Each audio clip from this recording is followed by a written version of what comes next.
It is time for Lemonade League Baseball from Cooley Law School Stadium. Hello and welcome in.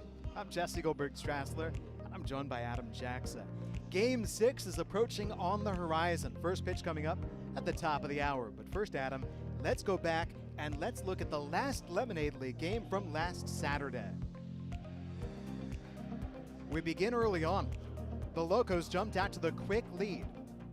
They had runners all over the bases. Here, the bases were loaded. Sean Haddlesey at the dish. Gabe Sotres tried for the pickoff at first base, threw it away.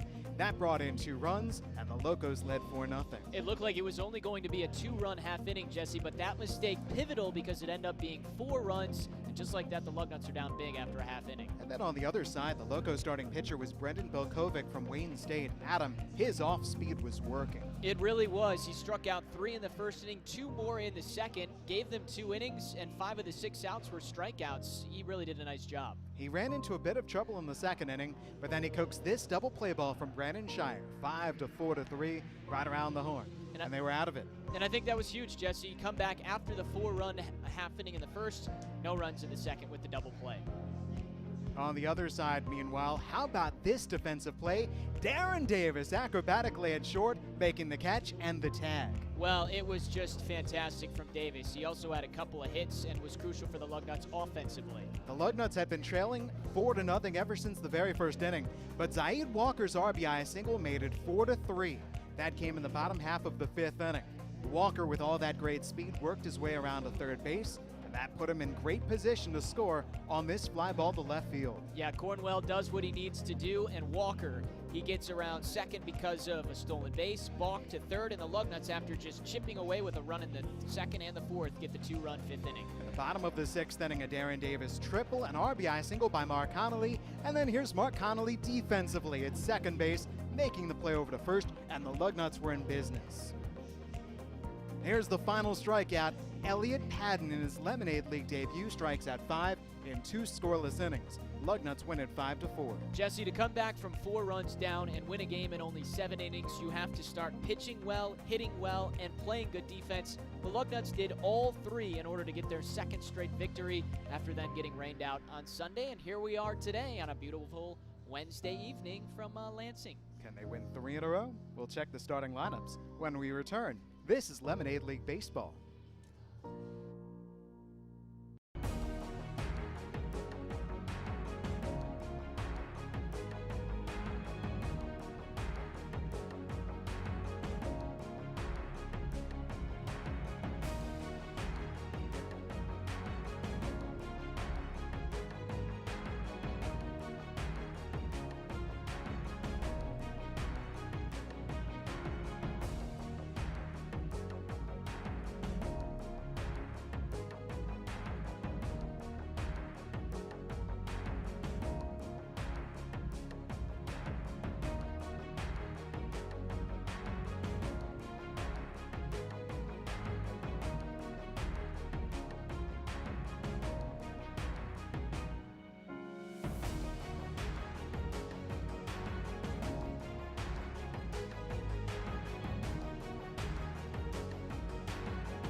It is time to check in with our starting lineups as we're approaching Game 6 of the Lemonade League.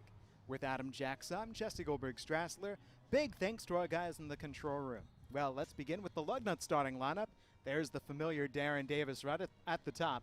Mark Connolly has been very effective, the freshman from LCC. Then Morrow and Walker, Cornwell, Lay, Sotres, Welch, and Badalamenti in support of the right-hander Ethan Young from Mott Community College. Adam, first, let's look over that Lugnut starting lineup. What jumps out to you? Well, I think you start right at the top. I know we've been doing this a lot, but Darren Davis has been outstanding in this league. He helped the Lugnuts come back from 4-0, was 2 for 3 with a triple, scored a run, and also had a walk. The Toledo Rocket has been excellent at the top of the card for the Lugnuts, so no surprise. Got him back up there again for Game 6. It is the third start already for Ethan Young. Yeah, Ethan Young coming in, and he's a guy that the Lugnuts are looking to tonight, who's got an ERA of 4.5. He's given up just a couple of walks, but has 3 strikeouts and the 2 earned runs through his first 4 innings pitched. So been solid for the Lugnuts to this point. Now on the other side, here's the lineup that Young will be facing today. Wearing those Locos, gemstone blue and the marigold. The Locos will lead off with Adam Purdy, as per the usual. Shire moves up to bat number 2. Michael Steigel's back in the order today. Cade Preston's bat has been red hot. And then welcome back Zach Hickey, followed by Paladar, Ruddock, Johnston, and Williams. Cal Johnston getting his first start as a position player. Adam, any of those bats stand out to you? Well, you mentioned it, Cade Preston. I mean, he's sitting right there in the 4-hole. He's been in that spot and hasn't really produced. Same type of thing with Zach Hickey. Now, that first thing finally did come through for Preston. He had those 2 doubles, 2 driven in, and again, he was the main reason why they started up 4-0, but they're going to need more of that today and have to finish this evening. They're going to get back in the win column. And the man on the mound, the left-hander Jesse Haken, has been one of the few pitchers in the Lemonade League who has not been prone to any wildness. His command has been good. Yeah, 5 strikeouts, no walks, ERA just a touch over 3.5 in a small stint. His third start as well. So both guys, Young, Hankinen, in a very new Lemonade League. Jesse, these two have experience in the starting roles, so I think a really good pitching matchup is on tap here in the next few minutes when we get started. Looking forward to it. First pitch is coming up. This is Lemonade League Baseball.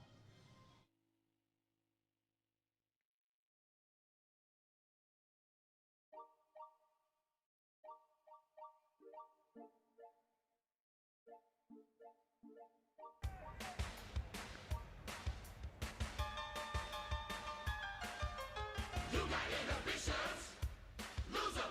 You got vocal cords, use 'em. You got the rhythm, you got the beat. You gotta clap your hands, you gotta stomp your feet. You gotta go nuts, go nuts, go nuts, go nuts. Love nuts, love nuts, love nuts, love nuts. Go nuts, love nuts. This is our town, this is our team. If you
It's go time from the Lemonade League on Michigan Avenue in between Cedar Street and Large Streets. The Locos take the field. The Lugnuts are come up. Hello and welcome in. I'm Jesse Goldberg-Strassler. I'm working alongside Adam Jackson, socially distanced, in the Cooley Law School Stadium broadcast booth. Our home plate umpire is Thomas Burrell. The bases umpire is Mitch Tresiak. The man on the mound for the Locos, the left-hander Jesse Heikkinen. To go through his defense for you, Craig Paladar is his catcher. At first base, Cade Preston. Second baseman, Owen Ruddock. At shortstop, Brandon Shire. And the third baseman is Zach Hickey. And the outfield, Matthew Williams is in left. In center field, it's Adam Purdy. And in right field, it's Michael Steigels. Today begins the first of 5 consecutive days with Lemonade League baseball games. And Adam Jackson, if we saw something over the course of the first 5 Lemonade League games, we have no idea what's around each corner. Drama. Every single game, it seemed like we had something happen that we weren't expecting, and specifically a lot of those times it happened late in games, mostly in the 7th inning. The last game we saw Saturday, 4-run lead for the Locos, and that was gone after we got to the 6th inning that the Lemonade League allowed the Lugnuts to come back, score 5 straight, win that game. So it's been really exciting. These games have been close, Jesse. Here we are in Game 6. Each team, the Lugnuts 3-2, the Locos 2-3, so back and forth they go in the win column. It's been really fun, and glad we're back, Jesse. We had some rain on Saturday, kept us delayed for about an hour before we got underway. Obviously rained out Sunday, and back and ready to go for 5 straight days this week. There you see the big closer from Central Michigan, Logan Buchkowski, who would love nothing more than to close this one out in a Lugnuts win. We've got a ways to go before we get there into the 7th inning. There's another CMU Chippewa, Zach Hickey backing up from his third base spot. As the Toledo Rocket, Darren Davis steps in, and we begin this game here. A line drive lashed to left field, but it hangs up for Williams heading right. 1 pitch, 1 gone, 7:04 p.m. That's a good swing by Darren Davis, trying to go the opposite way, and nice defensive play by Williams. Sometimes you may be caught off guard on the first pitch, but he's ready to go out there, and a ball that didn't get very high in the air. Good defensive start for Heikkinen and the Locos. We have not seen Darren Davis caught off guard very much, if at all. Second batter, second pitch, ball 1. Mark Connolly stepping in. Connolly out of DeWitt. He rips this one right center field. That is caught on a dive by Steigels. Michael Steigels robs Mark Connolly. Well, another good swing by Connolly, taking off where he left things on Saturday. And we'll look at this another time after it looks like it's going to get up the gap. Steigels, look at the ground he covers here. He's got run a long way, tracking, and finally fully extends to make that catch before it hits the grass. That is DeWitt Panther against DeWitt Panther. Michael Steigels a couple of years older than Connolly. 2 outs, nobody on. Heikkinen against Andrew Morrow. MSU teammates matching up here. I think those two may have some words after this game's done. Connolly probably going to say, "What are you doing to me? I was ready to start off with the first hit of the game." 2 balls and a strike on Morrow. Andrew Morrow has a lot of power, but we have seen when he has made his way on base, his speed has really hurt the Locos. Hitter's pitch here. That's above the zone.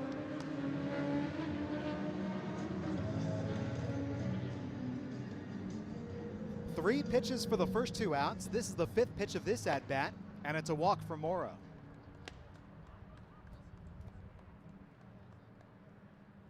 Oh, this could be interesting, Adam. Heikkinen on the mound with Morrow wanting to steal. But all the while, another Spartan steps into the batter's box. Yeah, I was going to say, very familiar. 2 Spartans facing another Spartan. That's the first walk that Heikkinen's given up in this league.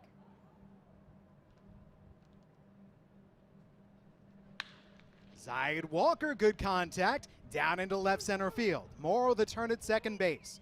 Purdy upon it, gets it in toward short. Meanwhile, Zayed Walker slides in with the double.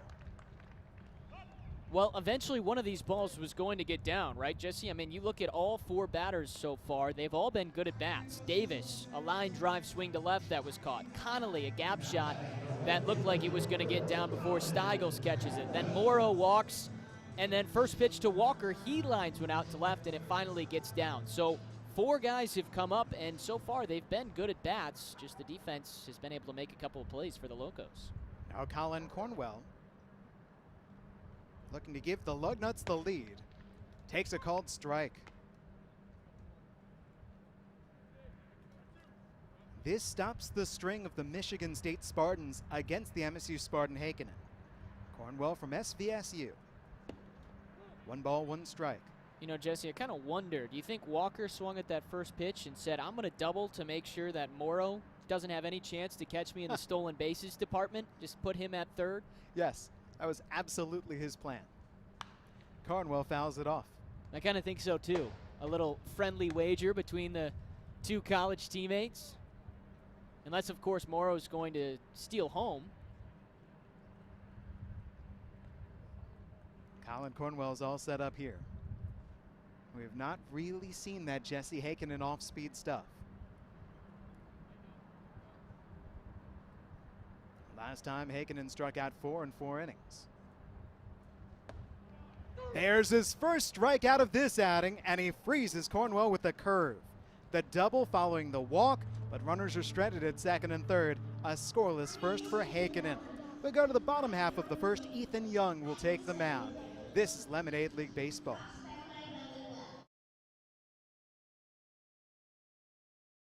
I make decisions about money. I can earn and save. I can spend and donate. I'll spend my money well. Education and hard work set me up to excel. It's a recipe for success. Should have thought about that, I guess. Money lets me share. I better prepare. Saving's a good lesson to learn. Because a penny saved is a penny earned. Teach kids how to earn, save, spend, and donate. Visit chachingusa.org. Looking for the perfect weekend getaway? Love Lansing like a local. And we promise, you'll love Lansing just as much as we do.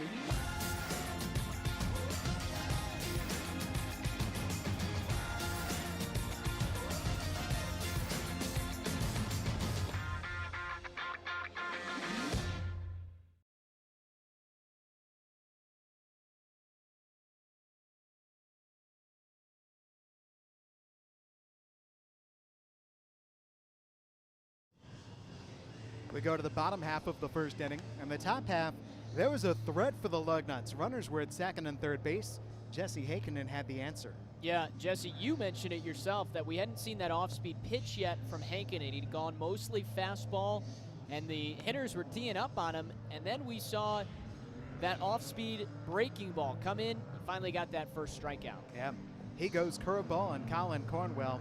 1 ball and 2 strikes, just dropped in a beauty. Cornwell took it, and here it is to rewatch it.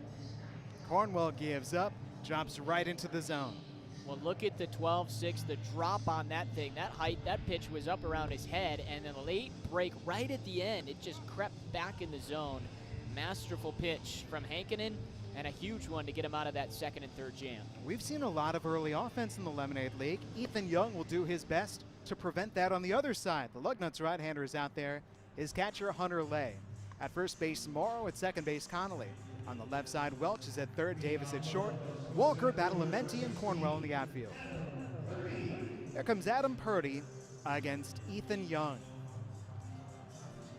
Speaking of early offense, Jesse, out of the 5 prior games, only 1 have we not seen at least 1 run in the first inning from either of these teams. So you're absolutely right. A lot of first inning runs for both squads. Fireworks Factory. Fastball is outside for ball 1. We've seen a lot of offense just in general.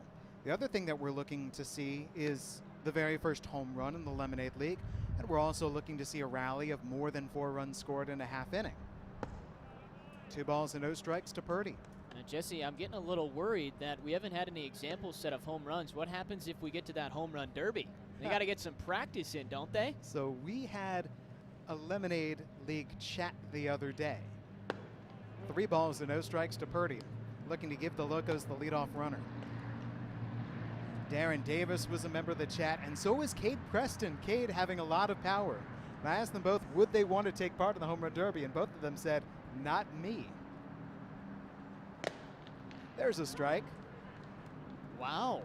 So I'm curious, the very first Home Run Derby that we have when a game is tied after 7 innings, which players will be the ones who go one-on-one? Yeah, that's a lot of pressure. Ball 4 to Purdy outside. Leadoff runner for the Locos.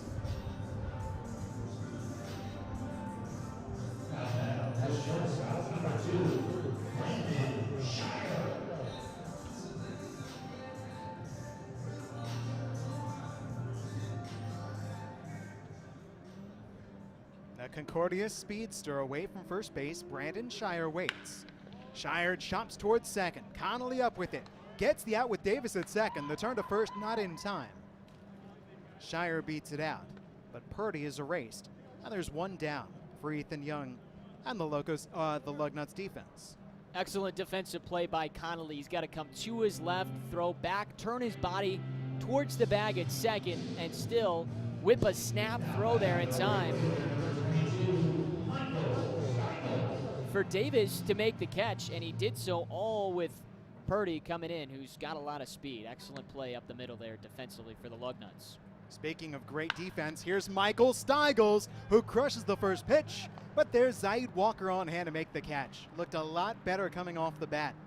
And Shire back to first base. How about the first pitch swinging we've seen in this opening inning? Almost like the Locos and Lugnuts are saying, hey, you took a game away from us on Sunday with the rain out. We're excited to get back out here. We saw 2 Lugnuts swing at the first pitch, and now we've seen 2 Locos swing at the first pitch. 2 out, Shire at first. And here's Cade Preston grinding the first pitch to second baseman Connolly. That retires the side and ends a scoreless first inning. We go to the second, 0-0 Lugnuts and Locos in the Lemonade League.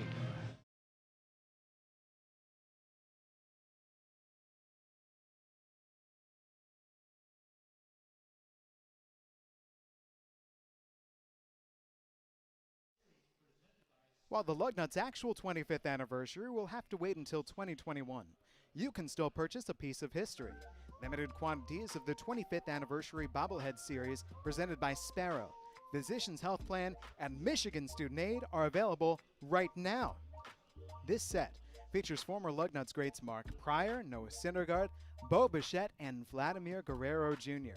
Now supplies are limited, so order yours online at lansingLugnuts.com, and you can see they come with the base, so you fit those players right into the base. There's the entire package. Order yours at LansingLugnuts.com. When you think about it, there are lots of reasons to buy a new home. And with mortgage rates this low at LAFQ, it's all you need to make your move. Because you may not have the space for anything else, but there's always room for a great mortgage rate from LAFQ. Want a low mortgage rate for your new home? Ask for LAFQ. Stop in today or go to LAFQ.com/mortgage. LAFQ, your credit union for life. White Claw Hard Seltzer, a wave of refreshment. Crafted using our unique Brew Pure process. Made pure. Nothing tastes like White Claw Hard Seltzer. We begin the second inning from Cooley Law School Stadium. Jesse Hakinen opens it, tossing a fastball foul tipped by Hunter Lay. Quick strike 1. And I use quick as a pun intended. Lay, Sotres, and Welch. Batters 6, 7, 8 in the Lugnuts order. Strike 2 called. Yeah, Ethan Young knew about quick. He allowed the walk, and then 3 pitches later he had 3 outs. Each Shire, Steigels, and Preston all swung at the first pitch. We've seen that a lot from the Lugnuts. It was a relatively efficient first inning. Lay stays alive on a difficult curve. Hunter Lay from Lansing Community College. So far in the Lemonade League, 2 for 11. He has walked 3 times. He has struck out 3 times. He's been hit by 2 pitches. So his on-base percentage is a respectable .438. He's getting on. 0-2. Not here. Down he goes on the Heikkinen fastball that tailed right to the outside corner at the knees. Back-to-back strikeouts for Jesse. Well, he's fooling these hitters, getting them looking, too. I mean, first it was the breaking ball that had that high arch to it in the first, and then Lay, as you mentioned, gets the fastball, and he wasn't expecting that at the bottom of the zone. Great pitching to get those outs from Heikkinen in the last 2 batters. Did you see that run? Gabe Sotres now takes ball 1.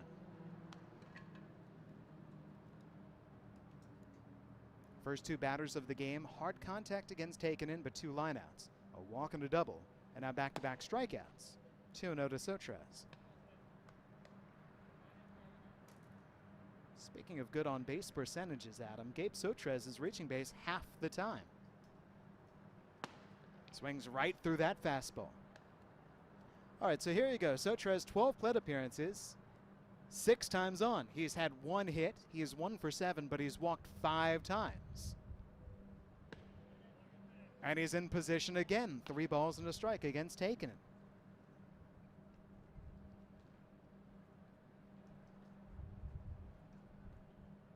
Here it comes. Popped up, right side, foul ground. Preston out of room. That's why you're seeing Sotres in the lineup a lot, is the ways he's finding to get on base, whether it's hitting or getting walked. Any way to get on base is what you want from the batter's box. And in a league that we've seen a lot of runs, it's imperative you get guys that consistently get on base. 3-2 pitch. High, and he lost him. Gabe Sotres walks for a 6th time. Second walk given out by Heikkinen. I mean, you just love that. A guy that doesn't strike out and walks. That's what you want. 6 walks, 1 strikeout, sitting in that 7 spot. Nice guy to give some depth to your batting lineup. And you couple that with his defense as a catcher. Ball 1 to Logan Welch. Plus, Gabe Sotres is a threat on the bases as well. So far in the Lemonade League, he has 1 steal, but he's been very active and ambitious. And maybe a little extra pep in his step, energy today, since he is DHing. Doesn't have to get down in that catching position and kind of wear out his body throughout the 7 innings. He's got free reign to just relax on the bench. Heikkinen just checking on him. 1 on and 1 out. No score in the top of the 2nd. Lemonade League, Game 6. 2 balls and no strikes to Welch.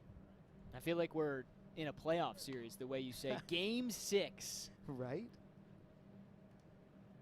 These 2 teams locked in this series. And we are going to go just a little over 3 weeks into August. That curveball is way high. That's kind of the theme in sports right now. NHL is in the playoffs. We've got NBA who's finishing up their seeding before they get ready to start the playoffs. Of course, Major League Baseball, a quick season. There's a strike. So just a lot of games that are very impactful and fun to watch right now. A lot of games that matter. And certainly Lemonade League part of that in this quick sprint of 18 games in a few weeks. 3 balls and 2 strikes to Logan Welch. As Jesse Heikkinen has not given up on this at bat. It's been a lot of sports. Have you been over-sportsed, or is it just the right amount for you? You're just taking it all in. I'm loving every second of it. Sotres doesn't run. Heikkinen strikes out Welch. Last 3 outs recorded by Jesse Heikkinen have all been via the K. 2 gone. Well, he's starting to find a rhythm. Said it. He hadn't walked anybody coming into this outing, but he's walked a batter per inning. But now the strikeouts are starting to pick up. 3 of the last 4, and see if we can get another one. Against Wayne State's Jake Badalamenti. Ball 1. Top of the order, Darren Davis waiting on deck. Heikkinen looking for a second scoreless inning. Sotres has not shown any signs of wanting to run, as Heikkinen again has fallen well behind the count.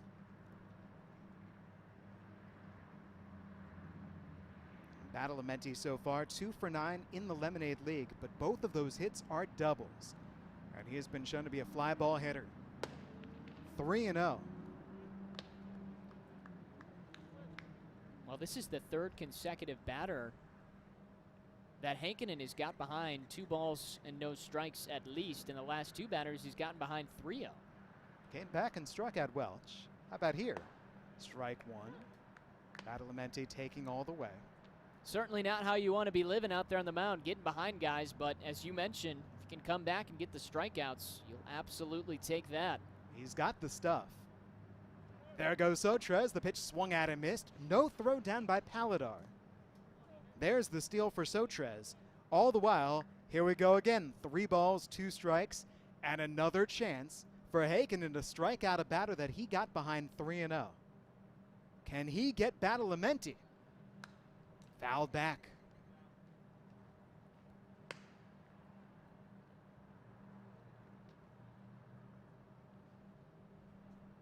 Pretty impressive.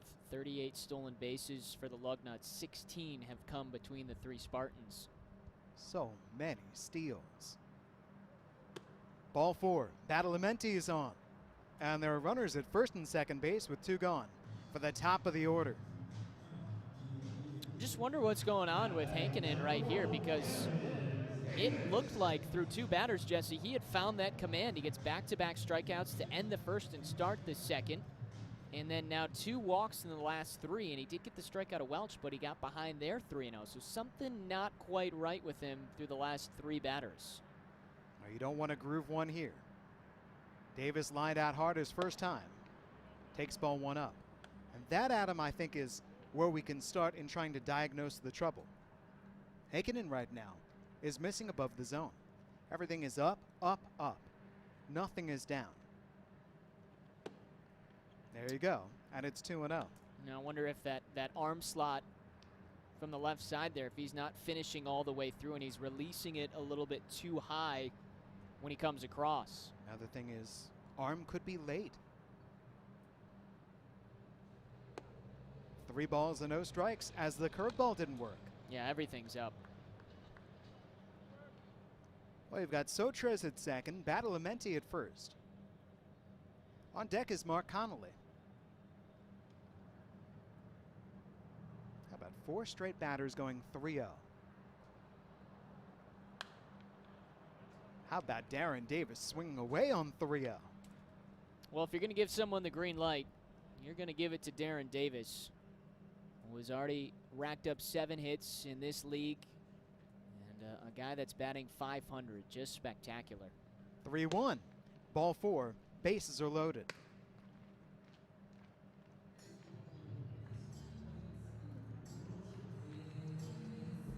Here comes the visit to the mound by the Locos pitching coach, Cam View.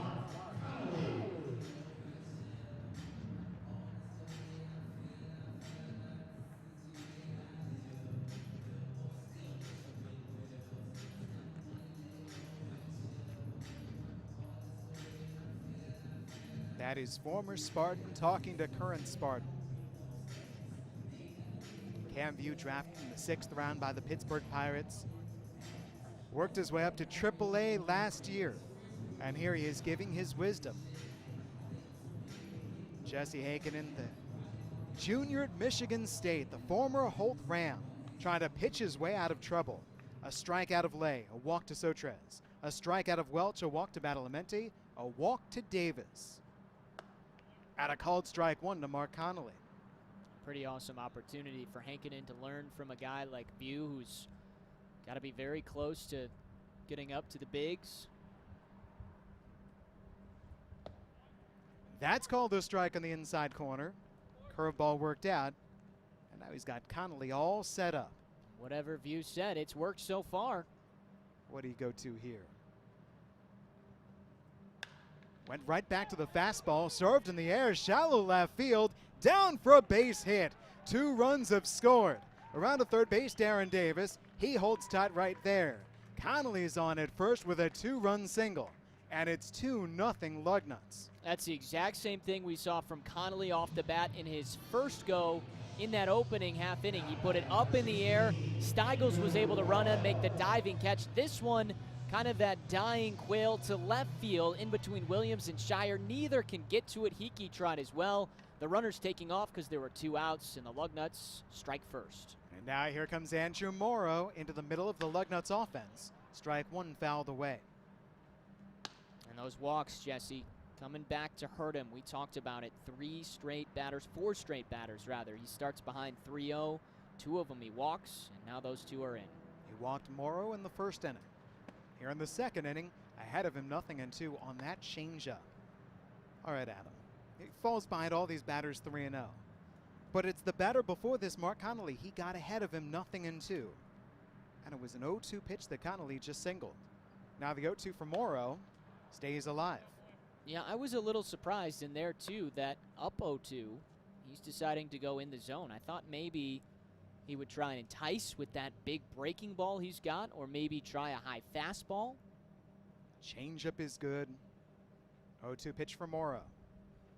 There's the curveball, bounces away from Paladar. Davis scores from third. Connolly takes second base on the wild pitch, and it's 3-0. Well, and that's the counter argument for why you don't throw out of the zone up 0-2. You don't want something like that to happen, and of course the bases were loaded when he went 0-2 and gave up the bloop to Connolly. Big half inning, though, for the Lugnuts, capitalizing. Morrow flies it down the right side. This ball's hit well at the corner. It's gone! Andrew Morrow, a 2-run opposite field shot over the high green wall. 5-0 Lugnuts on the very first homer in Lemonade League play. And our first 5-run half inning, Jesse. We've had multiple 4-run half innings by the Lugnuts and the Locos. What a swing from Morrow. We know he's got the pop, and that one got up, and no chance for Steigels to go get it. Big swing, and what a half inning for the Lugnuts. Now here comes Zaid Walker.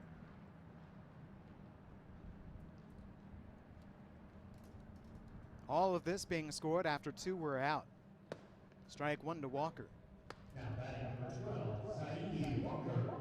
2 outs, 1 runner on, and then Haken walked Badalamenti, walked Davis, 2-run single Connolly. The run-scoring wild pitch, the 2-run homer by Andrew Morrow. Strike 2 to Walker. Walker, if you recall last inning, doubled. Drilled 1 to left center field. Not here. Heikkinen puts him away with a cheese. Jesse Heikkinen strikes out 3 in the top of the second. But the Lugnuts score 5 runs against him on 3 walks, 2 hits, 1 2-run homer by Andrew Morrow. Nobody left on. We'll go to the bottom of the second inning, and it's 5-0 Lugnuts.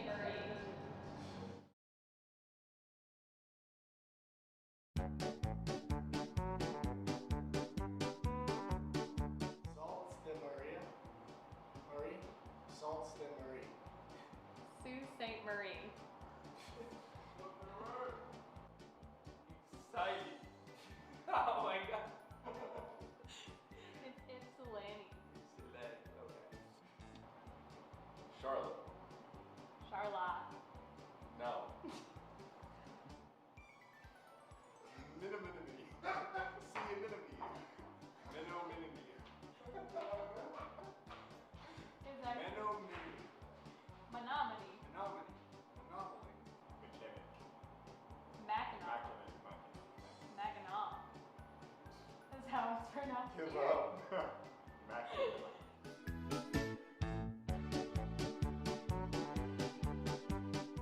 The proud son of an immigrant father, John Hernandez found his own path through a field of smoke. When wildfires threatened communities, John jumped into danger, fighting through fear and fatigue until the fire was contained. John found his fighting spirit in one of the most dangerous jobs in the world, a job few are willing to do. Since 1925, we've proved that it doesn't matter where you come from, it matters what you're made of. Modelo, brewed for those with a fighting spirit.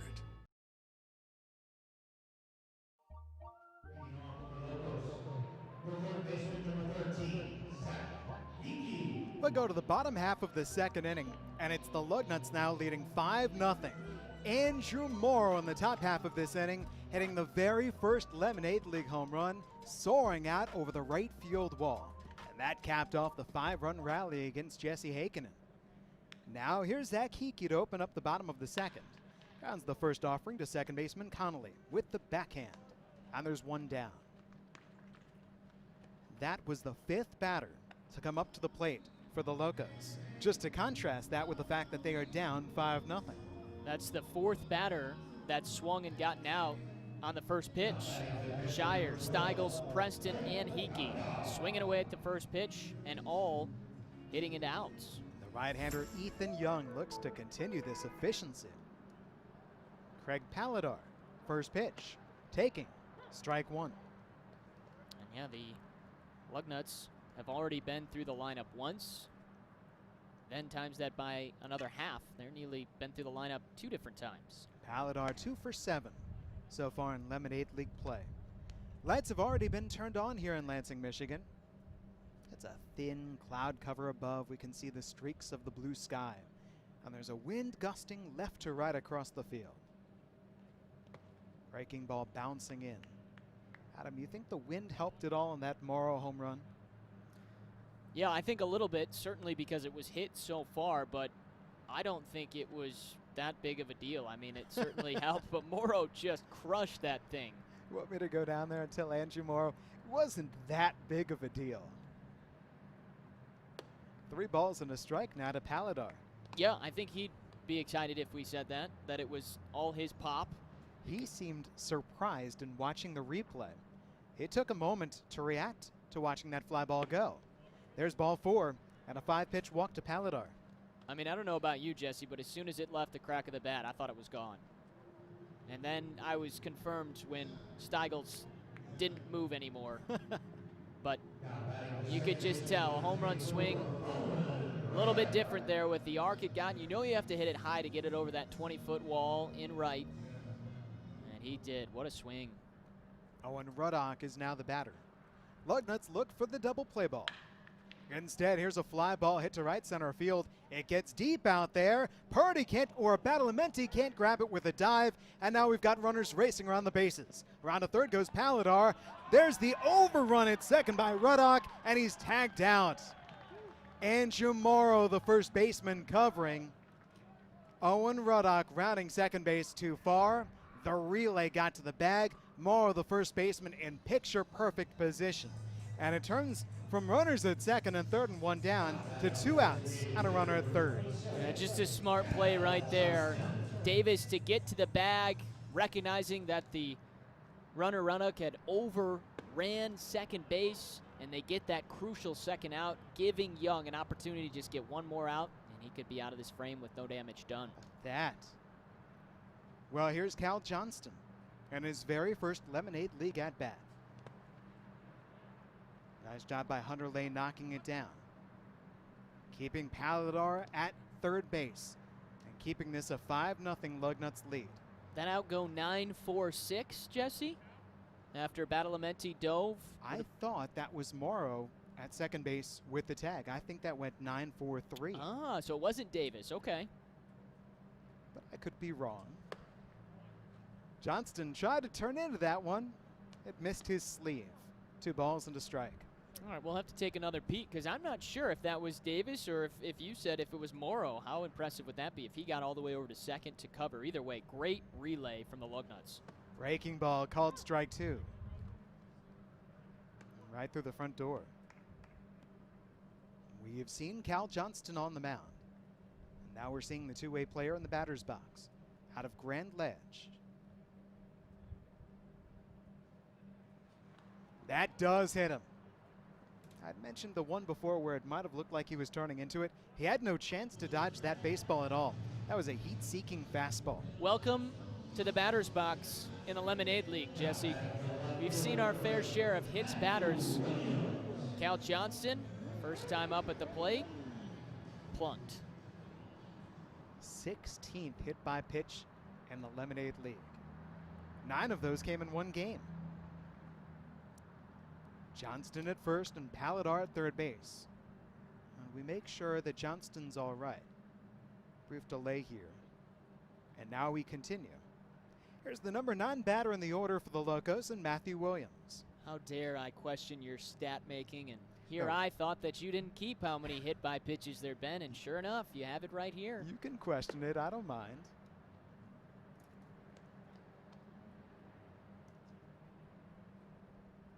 I make mistakes all the time. Just a moment ago, I misidentified Badalamenti as Purdy. Well, you're fired. That's right. You got the call next inning. 2 balls and no strikes to Williams. That's accurate. I do. Adam Purdy is waiting on deck. Lugnuts plated 5 in the top half of this inning, and the Locos are looking for a 2-out answer. Remember, all 5 of those runs were scored with 2 outs. 3 balls and no strikes on Matthew Williams. Let's go back, Adam. Let's watch that replay.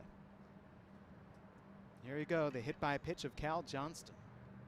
Fastball coming up and in, and right there on the very top of the 2 on his uniform number 27. Right on that left shoulder.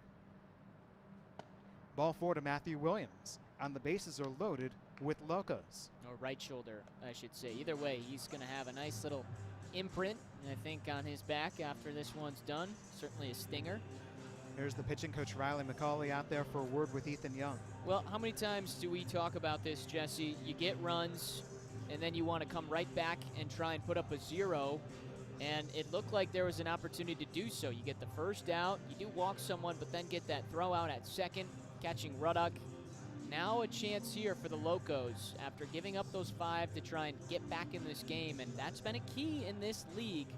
The last few games, we've seen comebacks from the opposing team that gets down early. So plenty of time left and a long game ahead. Here's the amazing thing to me. So in this bottom half of the second inning, there was the leadoff ground out by Hickey on the first pitch. Since then, we've seen walk, double, hit by pitch, and walk. The double was the play that went wrong. The double, Owen Ruddock overrunning second base, getting tagged out. Figure you want the double, but instead it's Paladar who walked, who's at third, Johnston, who was hit by a pitch, who's at second, and Matthew Williams, who just walked, who's at first base.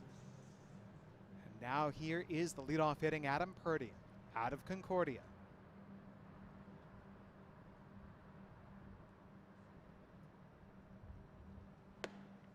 Purdy was tempted, did not offer. Yeah, baseball's just a confusing game sometimes, isn't it? I mean, you go back to look at the first 2 runs that are scored. Mark Connolly basically blooped that one to the opposite way. It falls in and 2 runs score. That's too low. And Ethan Young, who in the first inning, how many pitches did he throw? 8. Here in this bottom of the second inning, he is thrown a little bit more than 8. So he threw 9 pitches to record the first 4 outs. That's a ground ball shot to the second baseman Connolly, flipping it to Davis. They just do get that out on the force on Matthew Williams coming in. The Lugnuts are out of the bottom of the second, and it was tight. In the end, the Locos don't score. Following 2 walks, a hit batter, and a double, 3 are left stranded. And we go to the third. Adam Jackson has the call. This is the Lemonade League.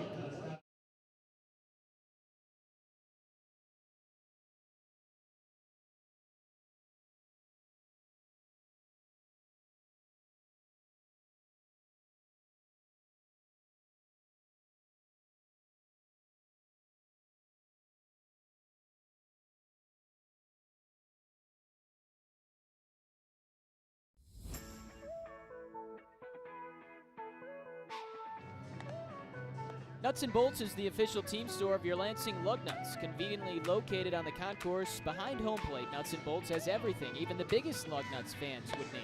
Nuts and Bolts is open before, during, and after all Lemonade League games. So stop in and check out all the great Lugnuts and Locos gear today. You can also visit us online and shop from home at lugnuts.mlbstore.com. That's lugnuts.mlbstore.com. Check out all those great Lemonade League items, great shirts. Jesse and I have our Lemonade League masks, Lugnut and Loco flavored. There's a ton of stuff in there. And of course, you got your traditional Lugnuts gear as well.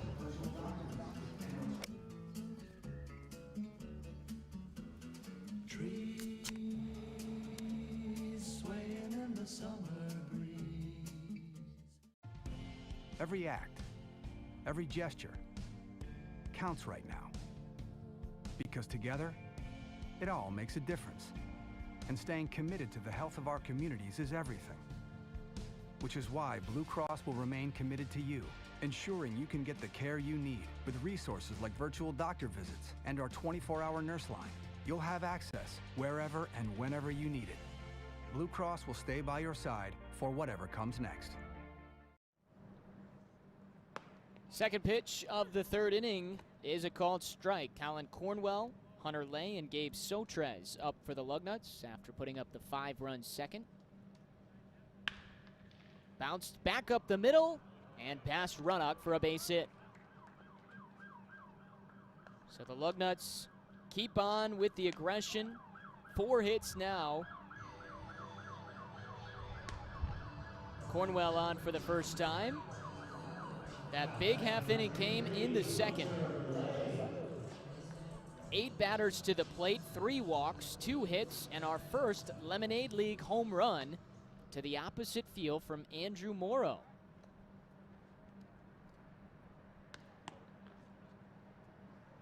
And Hankinen showing he's human with his first walks. He had not walked any batters coming into this outing. This is third start. Keeping a close eye at Cornwell at first. But he's walked 4 batters and really was erratic in that second inning. Got behind multiple guys, 2 and 3-0. Starts Hunter Lay with a strike. Now on top of that wildness from him, he also racked up 3 strikeouts for all 3 of his outs, and he has 4 strikeouts through the first 2 innings. 1-1 on Lay.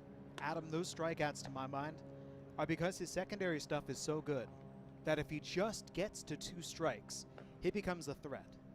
He can strike a batter out with any one of a number of different pitches. But the command has been the question. And we saw him go to the breaking ball for the first strikeout, and now he's got Cornwell caught. Zipped down to second, and safe the call.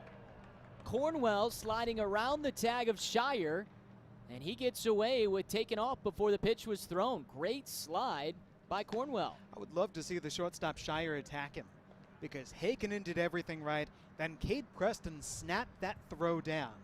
That's on Shire. Shire's got that ball before the runner arrives, but you said it. What a great slide by Cornwell. Dirties the front of that black uniform, but with good reason. Now in scoring position. Twisting off the bat. Lay's put away by Ruddock. Cornwell the third. I mean, just imagine. Let's say there's no pickoff. Let's say Cornwell doesn't run. That's a double play ball. Or at the very least, Hakkinen picks him off. You get that ground out, 2 outs, nobody on. What a very different half inning. And how important is it to try and come back after you give up the 5-run second and have that 0 up on the board? He could be living easy with 2 outs. Space is clear against Sotrez. Instead, 1 out, runner at third. Give you something to watch for right here. Hakkinen, the left-hander, has his back to the runner at third base. And Cornwell's a good runner if he wanted to try a mad dash. Lifted out to right. Steigel starts out, and it bloops in front of him. In comes Cornwell, 6-0 Lugnuts. Right off the end of the bat for Sotrez, getting it done. And right now they are nickel and diming Hakkinen. That's the second bloop single that's now scored 3 runs. We saw it from Connolly. And did you see Steigel's there? I know initial off the bat, you're taught to run back. But Steigel's, he took a few steps back before coming in. Looks like he didn't quite see that one off the crack of the bat as well. Either way, I think it would have been tough for him to make that play if he starts running in right off the crack. 1-0. Swing and a miss. Adam, let's go back and have a look at the replay of the pickoff.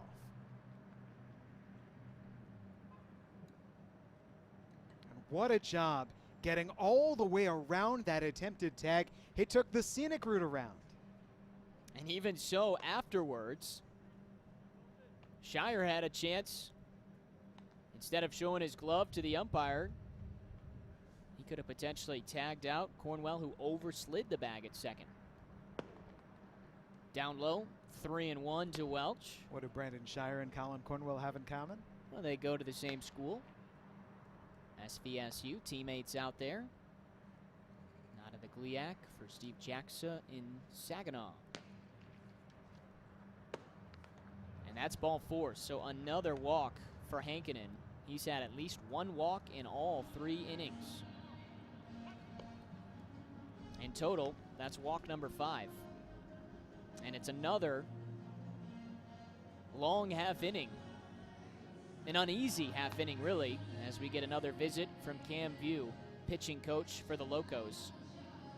2 batters were on in the first, left him stranded at second and third. Then we saw the 8 batters come to the plate in the second. 5 runs scored on 2 hits, including that first home run. And now we've seen 3 different runners get on with a couple of hits and a walk in this 3rd inning against the lefty Jesse Hankinen. I would like to make the case, though, that all 3 of these innings have been very different for Hankinen. Jacob Badalamenti into the box. Strike 1. First inning was hard contact. Davis, Connolly, Walker, they all hit him hard. In the second inning, it was a tale that Jesse Hankinen didn't have his control. Kept on falling behind 3-0, walked the bases loaded.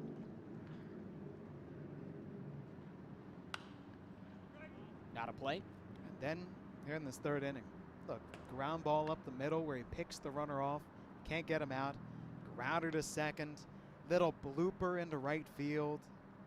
That walk to Welch is different. But before that, no hard contact here this frame. Yeah, and the command was back outside of that walk. And now the command, that's the worry. If it's a purpose fastball that's up, it's a waste fastball that you want to see if you can get Badalamenti to chase, that's fine. But last inning, he was missing up not on purpose. The Warren De La Salle pilot takes it up high, 2-2. You can see that green helmet with the yellow brim and the W in white, Wayne State.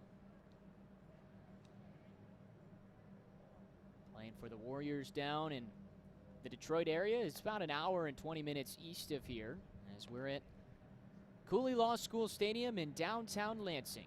Jesse Goldberg-Strassler, Adam Jacksa. 2-2 is tomahawk to short and under the glove of Shire. Coming around third is Sotrez. Into third goes Welch. That's an E6 to extend the lead to 7-0. This is rhythm. That ball is bouncing, bouncing, bouncing, and Brandon Shire is trying to read its rhythm. And he came up, the ball stayed down.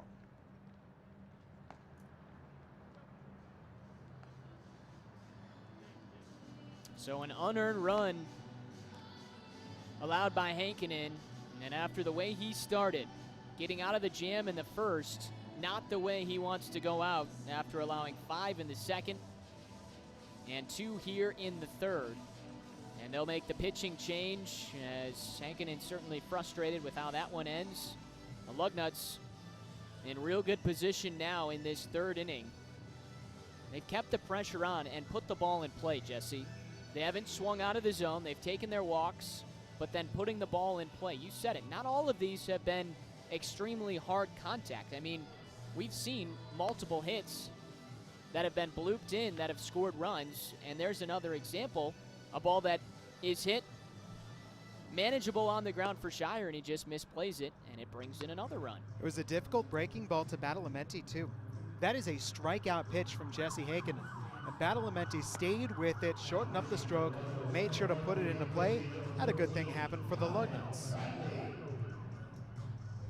Colin Bradley, the new pitcher, right-hander out of Northwood. And he will enter in to try and get this final out. Or excuse me, still 2 outs to be had. We saw Bradley earlier, 1 inning. In his Lemonade League tenure, it was a pretty uneventful inning at that. He allowed 1 hit, he tossed a wild pitch, he got 2 outs on the ground, 1 in the air, and nobody scored against him.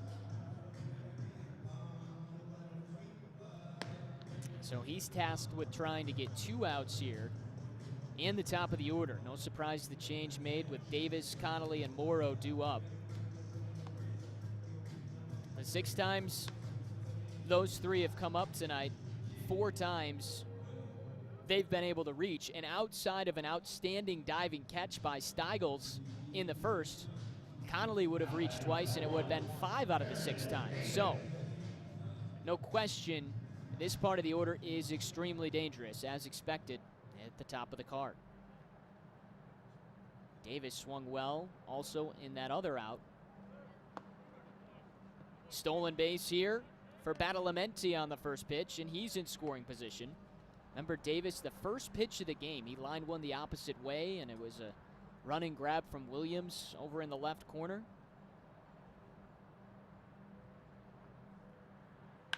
This one's right back up the middle. This will score at least 1. Welch is in.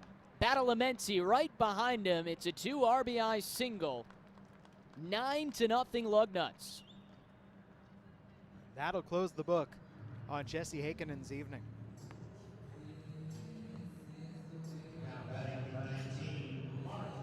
He'll give up all 9. Not all will be earned.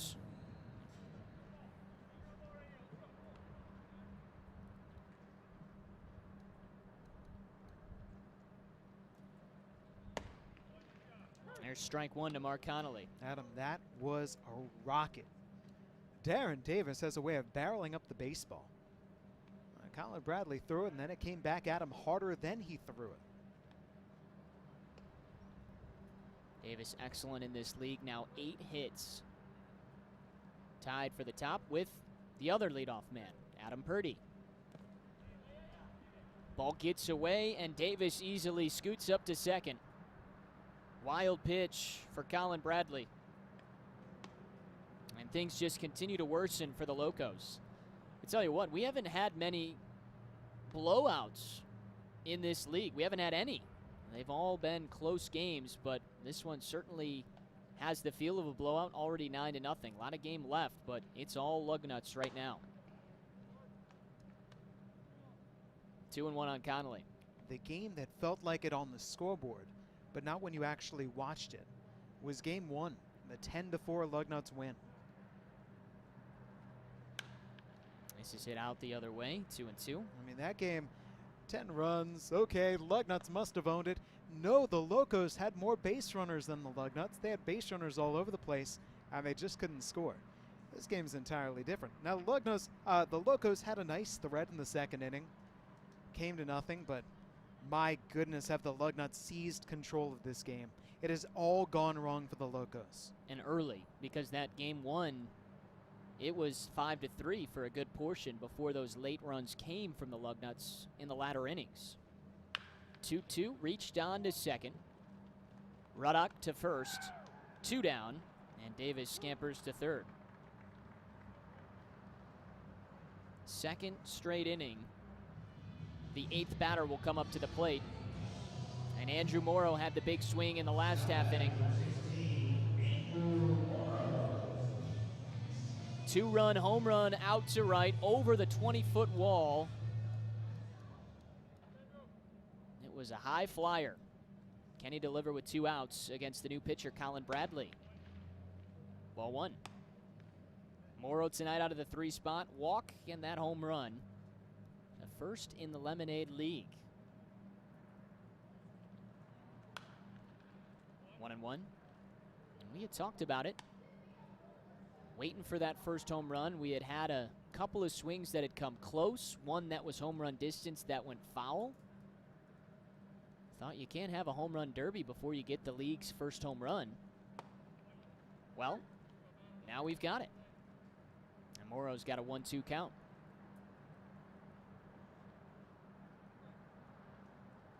The Northwood Timberwolf looking to get out of this jam. Hold the Lugnuts to 4 runs. That one scoots away from Paladar. Here comes Davis, and he beats the tag of Bradley. Back-to-back 5-run half innings for the Lugnuts. And a 10 up on the board.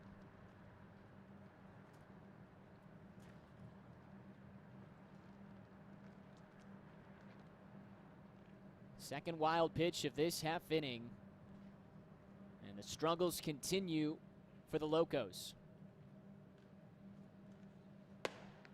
Check swing, Morrow goes around, and we're done in the third. But we get 5 more runs on 3 hits, a walk, and an error. 10-0, Lugnuts.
Time for LaughQ Trivia for the Lansing Lugnuts. And let's see what the question is today. What year did the Lugnuts start their affiliation with the Toronto Blue Jays? All right. This will be a fun one. Is it A, 2004, B, 2005, C, 2001, or D, 1996? What year did the Lugnuts begin their affiliation with the Toronto Blue Jays? To enter your answer, go to www.milb.com/Lansing/fans/contest. Correct answers will be entered to win awesome Lugnuts prizes such as autographed items, giveaways, and more.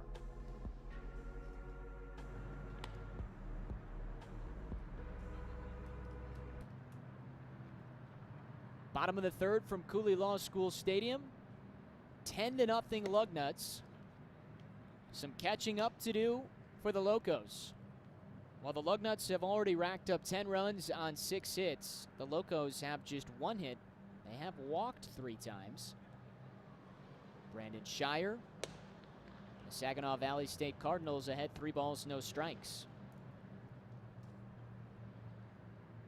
They had the opportunity to score in that second inning, but couldn't come through with the bases loaded. Young delivers. And that's ball 4. So 4 walks issued by Young already for the first 2 innings.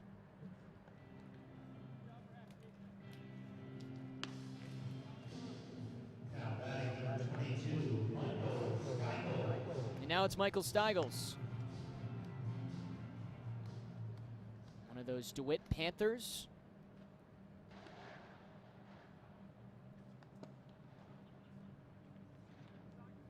Five in all in this league. Cade Preston, Mark Connolly, Nolan Knopf, and Garrett Larner, all out of DeWitt, which is about 15 minutes north of Lansing. Panthers really good in athletics at the high school level and really all the way coming up through. A lot of good athletes have come out of that high school.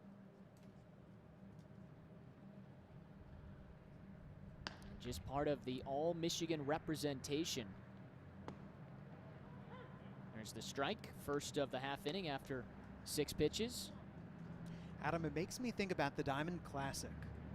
Great games between high school baseball teams from around mid-Michigan, sometimes from around the state of Michigan, played right here. Popped up, giving chase is Morrow. Will he have room? Just beyond his reach. Yeah, Diamond Classic, what is it? Usually the best, some of the best local teams, 5 or 6, they get together for a little tournament, get the opportunity to play at a minor league stadium, Cooley Law School Stadium. A great opportunity for high school players who are trying to excel and get to the collegiate and professional levels. 2-2, right back to Young. He'll try and turn 2 to Davis. Back to first, double play. There's footwork involved there for Darren Davis at short. Ethan Young made sure that he put that throw right on the bag, did not want to rush it, gave Davis a good throw, and Davis is realizing I'm going to catch it and Shire's going to arrive. So I've got to catch it, get off this bag, and get rid of it in a hurry. He went into the two-step. Everything's got to be perfect there, Jesse. Young's got to field that cleanly off the hop, put a good throw to Davis, and then Davis has to catch, tag that bag, and throw a sharp one back to first to Morrow. All of that happens. Let's watch that again. Go back into the replay. And I love how we've got the double screen, the split screen in order to watch it. Young making sure, taking the time, and then the great footwork at second by Davis.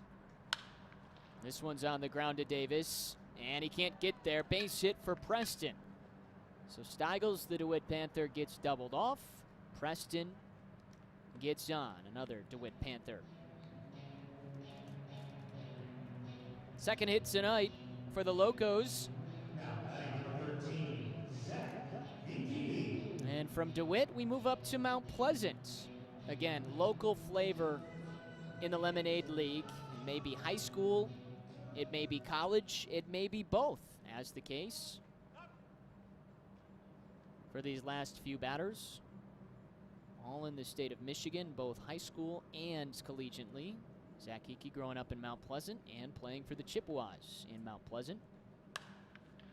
That's flied foul. And of course, his teammates with the man at first, Kate Preston, who also is a Chippewa.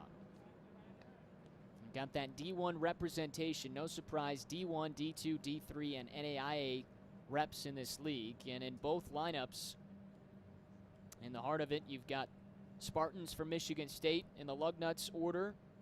And then on this side, you've got Chippewas and the Oakland Golden Grizzlies represented through the 3 through 5 spots. 1-1. And I think that's what's fun, Jesse. Not only the chance for us to get to see some baseball in this pandemic, and while other minor league and potential collegiate wooden bat leagues have been shut down, swing and a miss to make it 1-2. But the fact that they're local guys from the state of Michigan, names and places that a lot of people, if they come out to the ballpark or watch the stream, they've heard of those places or sometimes heard of these names.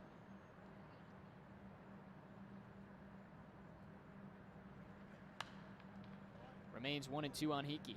Great chance to see your family members, to see your friends continuing to play baseball. And we thank our control room, we thank everybody who's got a camera, all the different work that is going into this, allowing you to watch this broadcast, allowing you to watch this live stream. And what do we have here? We've got a fair ball. I believe that hit the bat. Oh, wow. So that hit off of the knob of the bat, and home plate umpire Thomas Burrell says it goes off the knob. It was in fair territory, and that's an out. So smart play by Hunter Lay to pick that up, tag Hickey, and now we'll get an argument from Pete Romsack. Here's a replay. Now let's see, because we could see that ball hit the mid of the catcher. Right, this is clear that this baseball comes back and hits the catcher. To my mind, once it does that, this is a foul ball. Right, it comes right off, even if it hits the bat. Goes right off the knob of the bat is what home plate umpire Thomas Burrell is saying. Then into the catcher's mitt, then it falls. That's a foul ball, right? Wait, also after it hits the catcher's mitt, it then hit Hickey's foot, so that's definitely a foul ball. Well, but I believe that Thomas Burrell is saying that's it. He's out. It's over. So that's the call. Unfortunate for Hickey and the Locos. They are done in the third, and so are we. To the fourth we go. All Lugnuts up 10-0. A new day dawns, and we greet it with gratitude. Thankful for the heroes on the front lines taking big risks daily to keep us safe, we at Dean Transportation stand at the ready with them, supporting our communities in their time of need. We've been delivering food and medical supplies, volunteering our time, and boosting morale to keep spirits high. Our passengers may have temporarily changed, but our commitment to transporting your most precious cargo has never wavered. Dean Transportation, working together, delivering the good.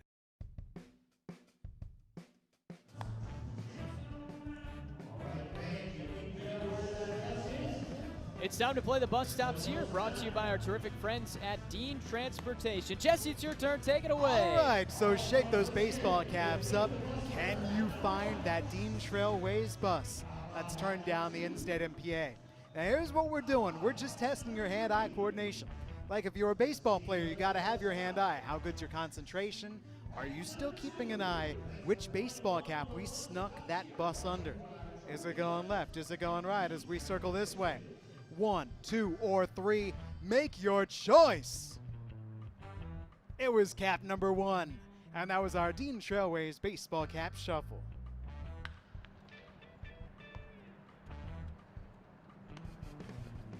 And we open up this frame with a ground out. And that's to Brandon Shire. Zahid Walker put away by the shortstop. 1 pitch, 1 out. Right now the Locos just looking for a quick defensive half inning. They have not had that tonight as Colin Bradley begins his second inning of work and his first full inning. Colin Cornwell takes ball 1. 5 batters came to the plate in the first, and then 8 in the next 2 half innings.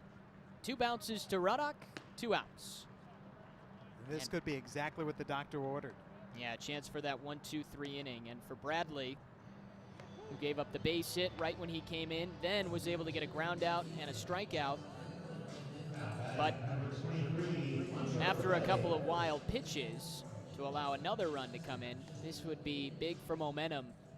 And right now the Locos need it down 10. They got to have something start to turn their way. Hunter Lay hoping to get aboard.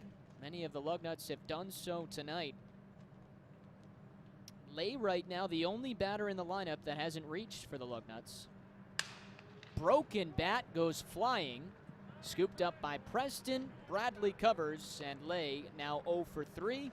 And the Lugnuts go down 1-2-3 to the bottom of the 4th. Still Lugnuts by 10.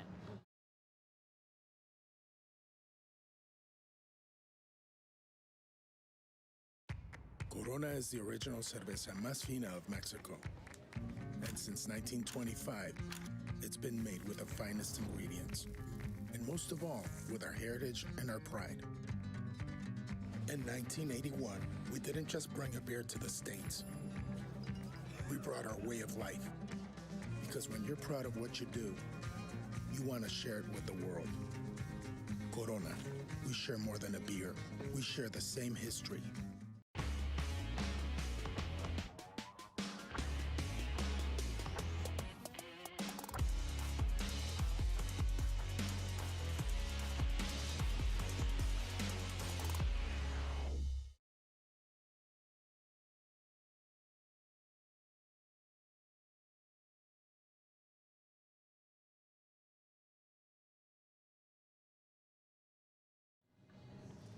Want a chance to be featured on a Lemonade League broadcast and to win an all-inclusive Lugnut Suite experience from Farm Bureau? Submit a video of you, your family, your friends, or shoot even your dog or cat singing "Take Me Out to the Ball Game." How you can enter? Go to www.milb.com/Lansing/fans and /contests. Remember, M's go up and down. The W is upside down, just in case you're wondering. I was. But www.milb.com/Lansing/fans/contests. Send us those videos.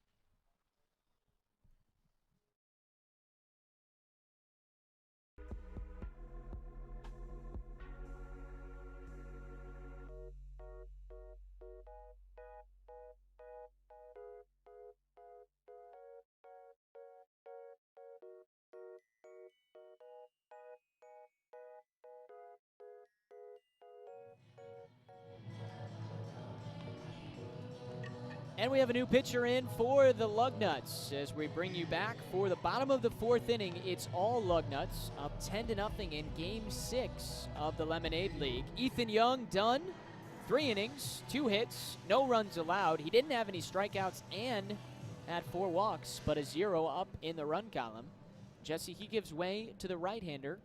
Cameron Marnin steps onto the hill. Out of Lansing Community College, Cameron Marnin, we have seen him twice before.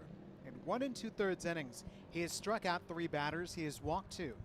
The big problem for Marnin in one of those occasions was simply getting hit. He's allowed 5 hits, and he's also allowed a couple of runs. So just trying to keep that fastball down. He's one of those 6 players in the Lemonade League from right down the road here, Lansing Community College. He'll face 6, 7, and 8. Craig Paladar, Owen Ruddock, and Cal Johnston to begin his outing in the 4th.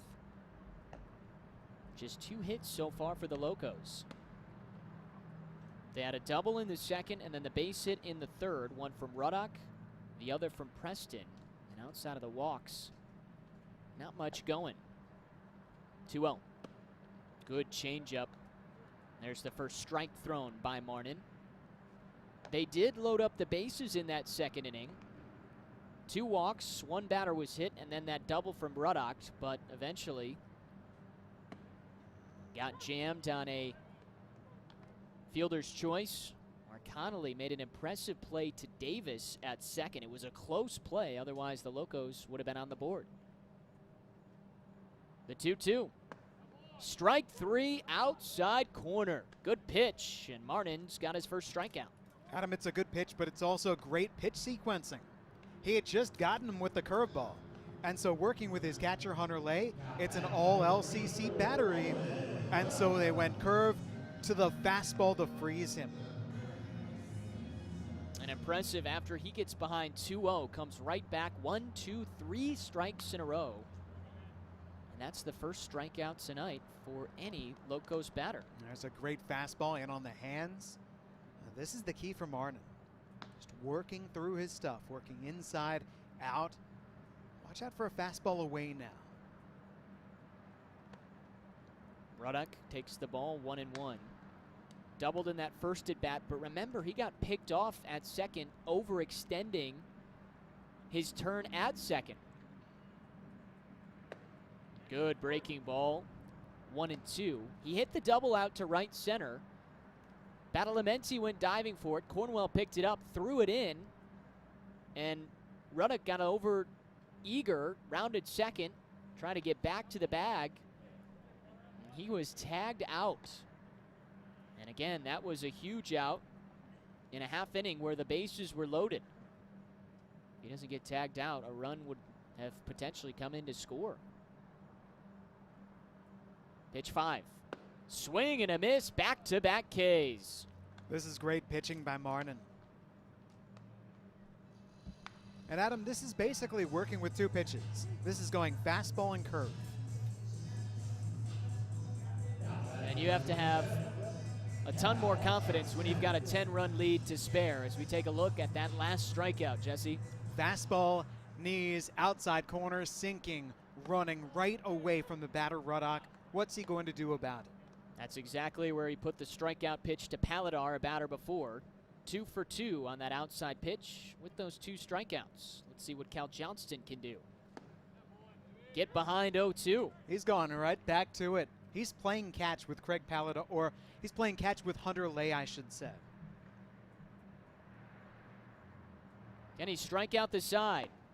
Yes, he can. 2 looking and 1 swinging. Let's go to the 5th. All Lugnuts after the Marnin strikeout fest in the bottom of the 4th.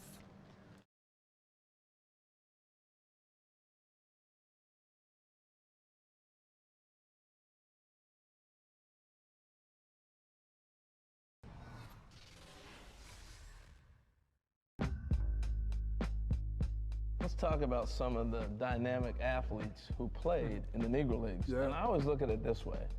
When I see a LeBron James or I see Michael Jordan come back try to play baseball, those were athletes that would have been in the Negro Leagues. Oh, there no was question. no other professional option. No question. The greatest athletes in the world played baseball, because that was really the only way that you could make a living in a team sport. Now, if you're going to be a prize fighter and get in the ring with Joe Louis, go right ahead. Not too many people were making that business decision. Negro League Baseball, all you needed was a bus, a couple of sets of uniforms. You could have 20 of the best athletes that ever lived. They could have played anything. Jackie Robinson's weakest sport was likely baseball. Robbie's coming to the plate. He steals it. He was a much better basketball, football, track athlete, hell, some say an even better tennis player. Well, I don't know what kind of a man I am, but I think I'm a pretty good ball player. Guys like Nat Sweetwater Clifton, who was the first African-American to sign a contract in the NBA. He's a 6'7", 6'8" first baseman for the Chicago American Giants. Goose Tatum, who was perhaps the game's first real two-sport professional star, invented the hook shot, is in the Basketball Hall of Fame, was a slick fielding first baseman for the Indianapolis Clowns. So that's the kind of athlete that the Negro Leagues were drawing.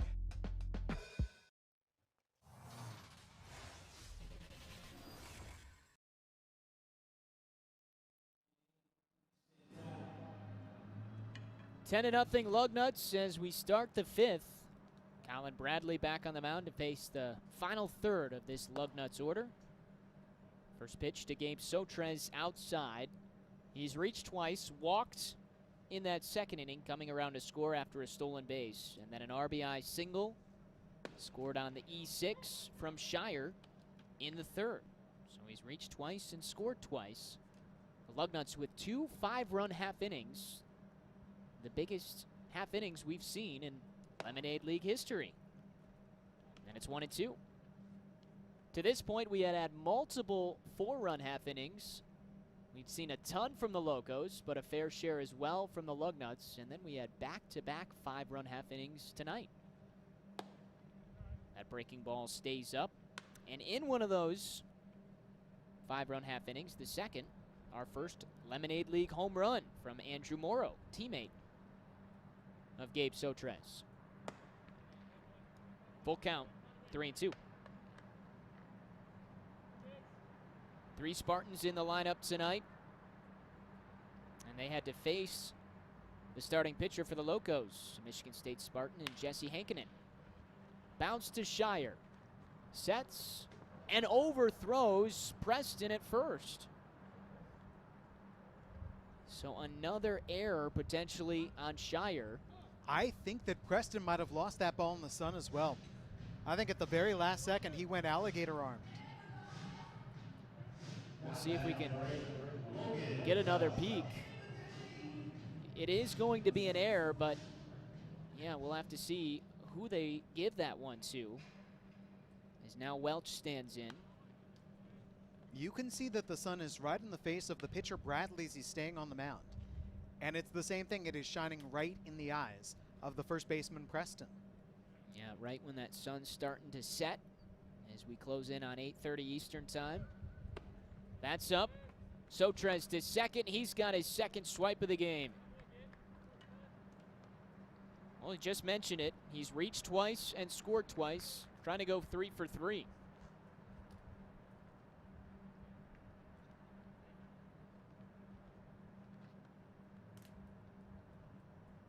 The 1-1. That brings Paladar out of his set. Welch struck out in the second, walked in the third, and then came around to score on that error from Shire at short. That was the ground ball that just got right underneath the glove. Hit hard foul down the first base side. Adam, let's go back to the replay right now. And here's your replay of the grounder. So let's see if you can see any change in the person of the first baseman Preston as this throw is arriving. I think it was over his head. You think so? Yeah. It was a high throw. It is a definite E6. It also looked like Preston kind of alligator armed it too because he didn't want his hand to get caught as Sotres was coming to first. And now Sotres is caught. Over to third. Hickey can't get the tag down in time. Second time tonight that the Lugnuts have potentially ran themselves into an out, and it's the second time they've been safe and swiped a bag. Sotrez just getting there in front of the tag from Hickey. I love this at the start for the pitcher, Bradley, in terms of get that leg up there and then check on the runner. Turn around, look, okay, step off the rubber, now you've got him. Get rid of that baseball, and Hickey attacked the runner. And Hickey and Bradley did not react quickly enough to stop Sotrez from taking the base. Now can Welch bat him in? He's got a full count.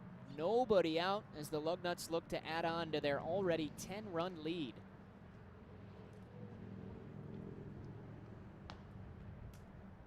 Just an unclean game. As there's a walk now from the Locos' Colin Bradley. Well, things just continue to get more difficult for the Locos. That's now 6 walks they've given up. They've allowed 6 hits, 2 errors on their shortstop, Brandon Shire. And now runners with opportunities to add on to this 10-run lead. Badalamenti off the end of the bat.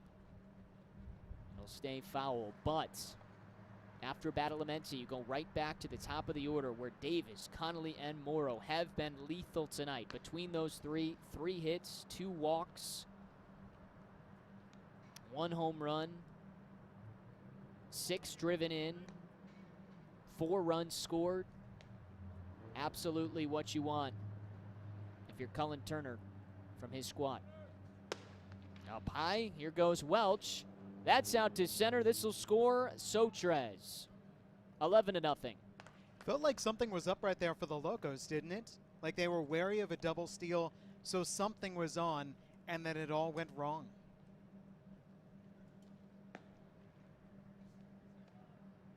So that most likely an error on Paladar on the overthrow.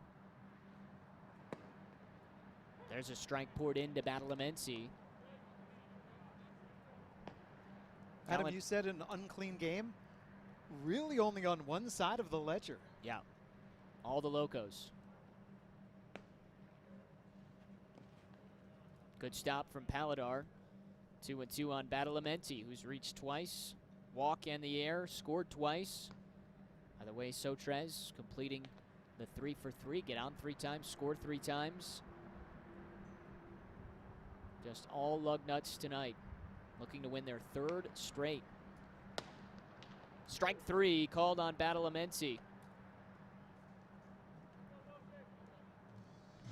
We haven't seen either team, Jesse, take a real hold on this league in terms of wins or losses. To this point, the biggest win streak has been 2. And right now you have the Lugnuts, who came back, won 5-4 after getting behind 4-0 on Saturday. Before that, the Lugnuts able to win that 7-4 game on Friday night. So looking for a 3rd straight win after we were rained out on Sunday. Bradley with the 0-1. Up high. The first of 6 straight games in 5 days. We'll play 1 a night until Sunday. And that a doubleheader beginning at 1 o'clock to make up that rainout from last Sunday, to stay on that 18-game track we're setting towards. Good off-speed pitch for strike 2.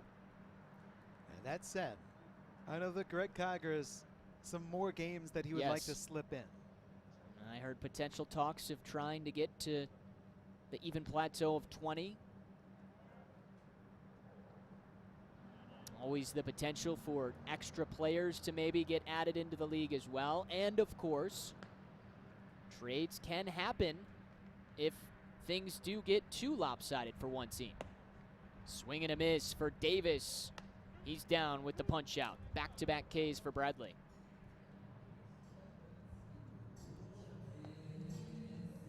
Three strikeouts now for Colin Bradley as he's working his 2nd full inning. Can he strand Welch at 2nd? Mark Connolly tonight, a 2-run double, or single rather, in the second. Weekly hit to first. Preston underhand toss to Bradley, and that'll get us through the 5th. But a couple of errors later, another run comes in. Lugnuts by 11.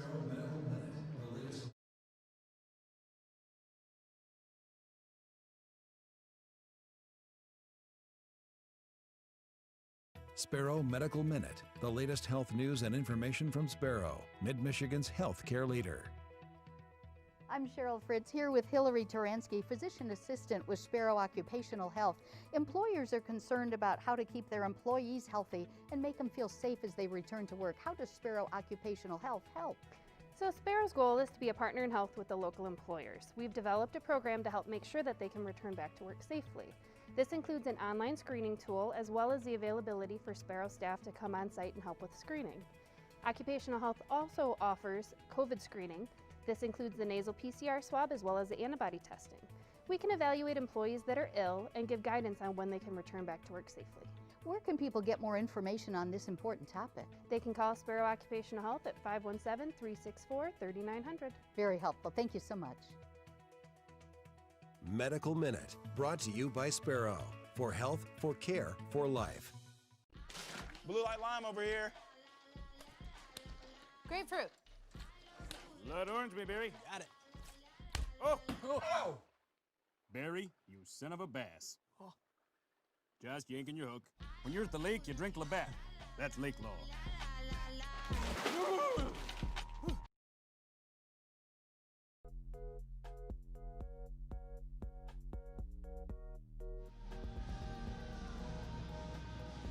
Lansing Lugnuts feasting tonight at Cooley Law School Stadium, an 11-run lead as we begin the bottom of the 5th.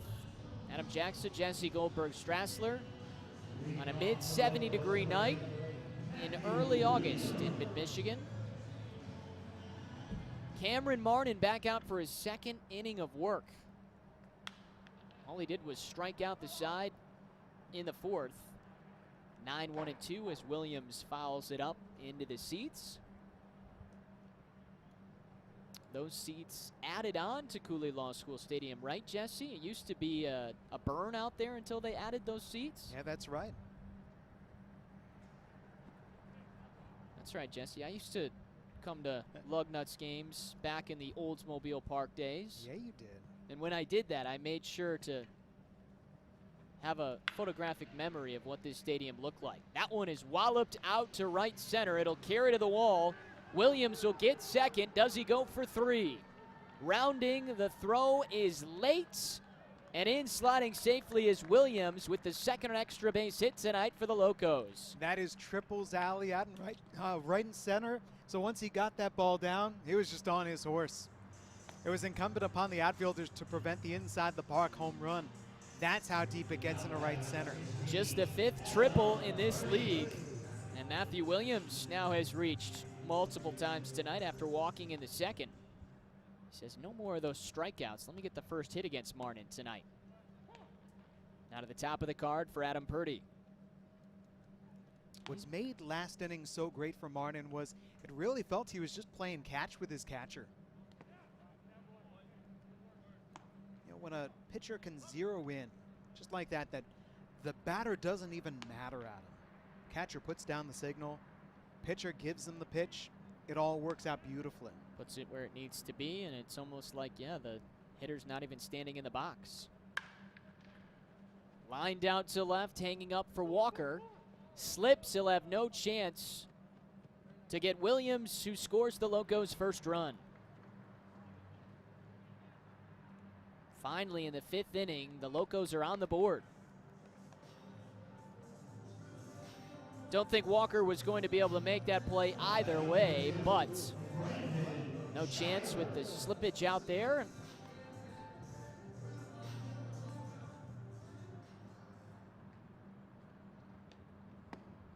Brandon Shire taking strike 1. Well, we've seen comebacks from the Locos, but none this big. Is there a chance they get some momentum and fight their way back? Only a couple more innings to go. Brandon Shire tonight, fielder's choice and a walk. Just 3 hits for the Locos compared to 6 for the Lugnuts.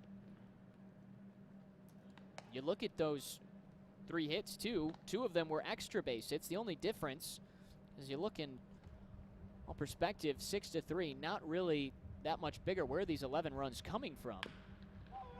That's a foul ball after it hits off Shire.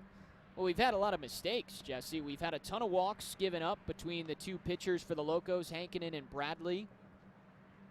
And we've had 3 errors. And, of course, the biggest hit of the 9th tonight, a home run, which came from Andrew Morrow's bat, a 2-run shot to right. Of the 6 hits collected by the Lugnuts, 3 of them have driven in 2 runs apiece. Timely hits, 2 and 2. So those hits have come after players reached. You mentioned the walks. All those walks plus the costly errors committed. And Martin now makes it a full count on Shire.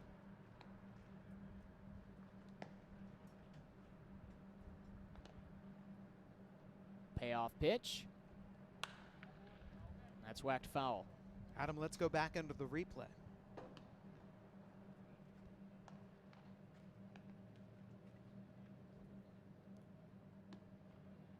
There you are. Here's that replay. That baseball getting hit right into the right instep of Shire, right off the right ankle.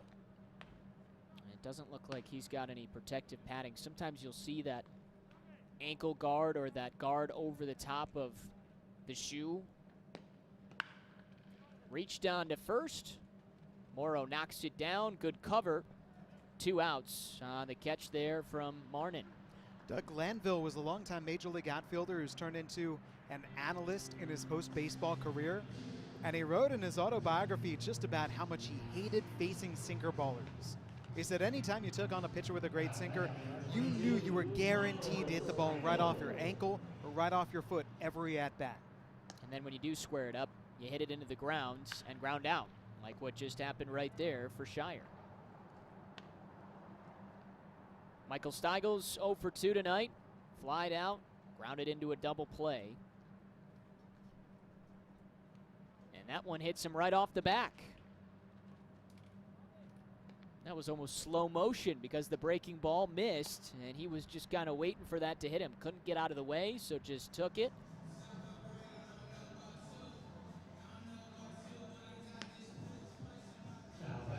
Second batter that's been hit tonight. Not as clean of an inning for Marnin, but tough to follow up a 1-2-3 strikeout half inning that he made in the 4th. Cade Preston, after his 2-double performance on Saturday, has another hit tonight, 1 for 2. 0-1 is hit on the ground. Davis has it, goes the short route to second, and that'll finish us up through 5. Locos get on the board thanks to the sac fly from Purdy, still down 10 with 2 to play.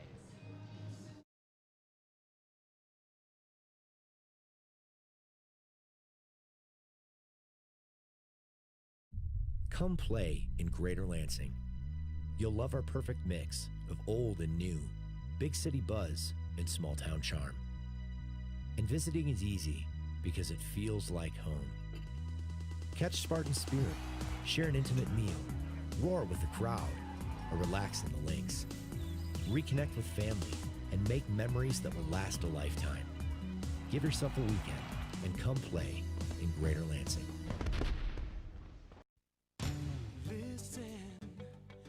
Can hear it, different voices, a whole new spirit. Ooh, people working together from every walk of life, making changes for the better. We've come so far, look where we are. It's a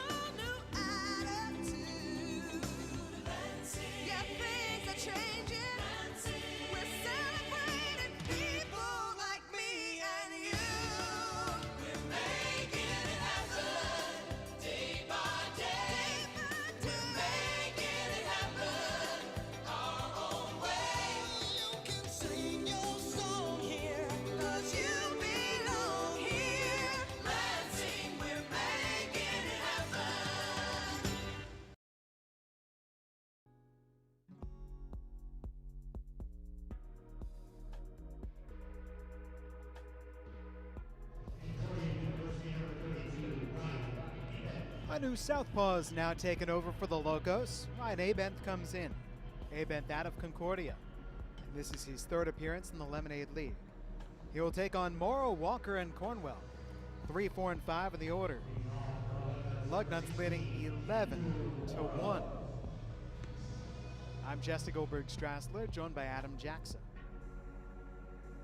And here's Andrew Morrow. First pitch of the 6th. Way outside. All Morrow has done today is walk and struck out. And in between those two plate appearances, he hit the very first Lemonade League home run. 2 balls and no strikes. Came in the second inning. It was only the second hit of the second inning. But he was the 7th batter of the frame. And his 2-run homer to right capped off a 5-run rally. Abenth falls behind in the count 3-0. Ryan Abenth replacing Colin Bradley. Right-hander Bradley 2 2/3. 1 hit, 1 walk, 2 runs, 1 earned. Struck out 3. Morrow swinging away on 3-0. Fouled it away.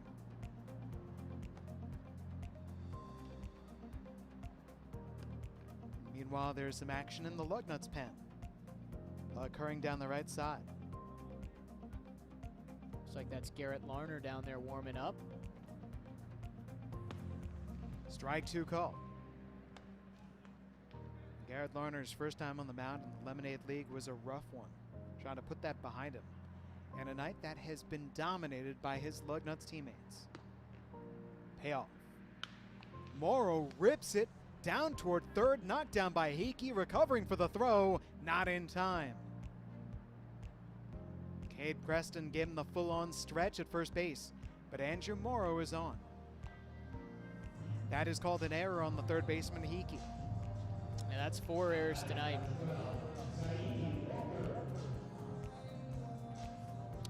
All 3 of the 4 have come from the left side. Hickey knocked it down, and it looked like he had it, just the transfer got away from him as he went to throw it. Now Zaid Walker. Here's ball 1. Adam, there was a Major League Baseball debut.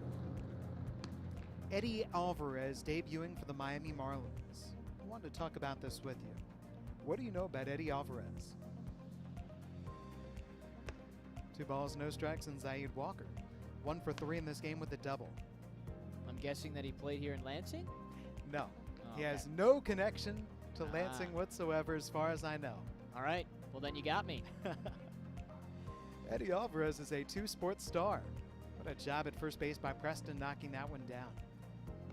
When we talk about 2-sport stars, we think about football, basketball, right? Football, baseball, basketball, baseball, maybe hockey, baseball. Some guys, soccer, baseball, whatever it might be. Walker with the uppercut stroke down the left field line. Williams the run over, but it's foul. And 2-1. All right, let me guess. Swimming? No, but you're on the right course. It's an Olympic sport, but think about the other season's Olympics. Okay. So it's a winter Olympic sport. There's the check down to the bullpen for the right-hander, Garrett Larner. Zaid Walker pops it up. Backing up in a shallow left, shortstop Shire makes the catch. Morrow back to first and 1 down in the top of the 6th inning. Wrestling? It was not wrestling. Okay. Remember, I told you the other Olympics, so not summer, we're looking at Winter Olympics. Yeah. You really don't have to guess. I don't mind telling you. That was my last guess. What do you got for us? Eddie Alvarez was a speed skating champion. Won the gold medal in the 3,000-meter relay at the 2009 World Junior Championships. Made the 2014 Olympic team, won the silver. Strike 1 to Colin Cornwell. Can you imagine a silver medalist in the Olympics? And he just made his Major League Baseball debut. That's down and away. Just a remarkable story. Began skating when he was 4 years old. He had already won national championships by the time he was 11. Then he stopped skating because he decided, let me play baseball. Ball and 2 strikes in Cornwell. Kept on going from baseball back to skating, back to baseball. Went out for the 2010 Olympic team, didn't make it. Went back to baseball. then turned back to skating, underwent double knee surgery.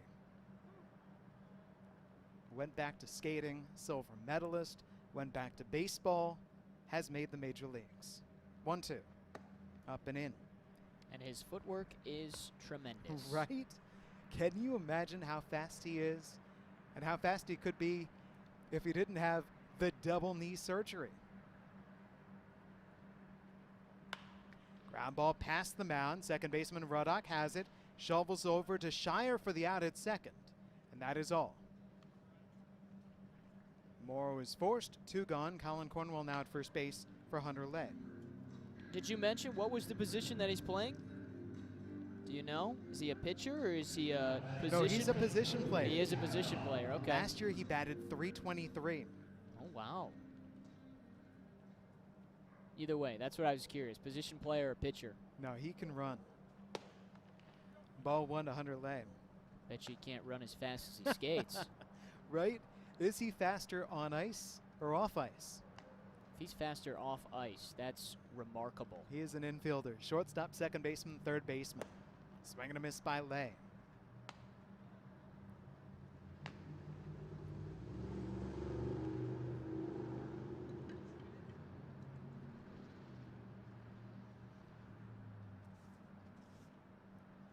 Stand corrected, that's Drew Kavanaugh stepping in there from the right side, isn't that? Yes, it is. Sorry, Drew. Drew Kavanaugh back in. Remember, he played at the very start of Lemonade League play. And then it had been a while since we've seen him. Now the count runs to 2 balls and 2 strikes. Kavanaugh against Abenth here in the top of the 6th inning.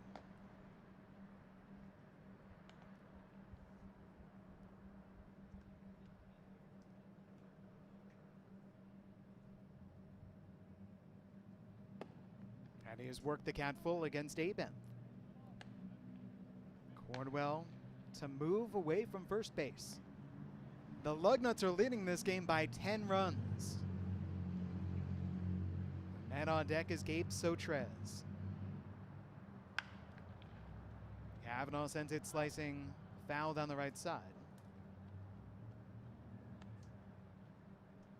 Drew Kavanaugh out of IMG Academy, but a native Michigander on his way to attending Eastern Florida State.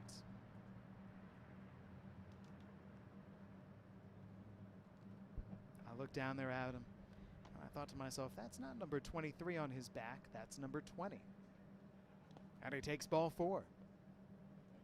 Cornwell to second, Kavanaugh to first.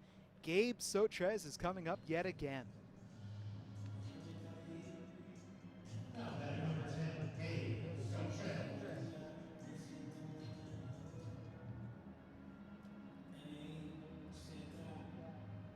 Well, the Lugnuts are going, hey, give up our first run. We got to get that thing back.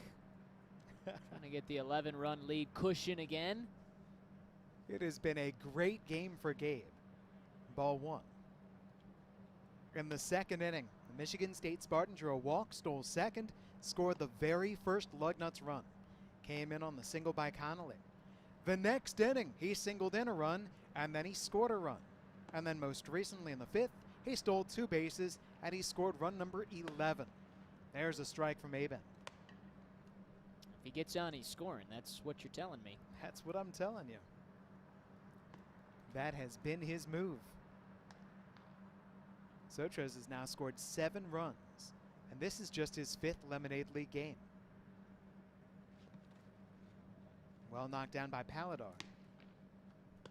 You know, you look up at his face on the video board, Jesse. He just looks like a guy you do not want to mess with. He's got those thick eyebrows. Not a happy smile on his face. Intense game face. Bouncer down to third for Hickey. Long throw across to get him at first. And that does it for the top of the 6th inning. A scoreless frame. Onward we move. 5.5 complete. Locos are coming up down by 10.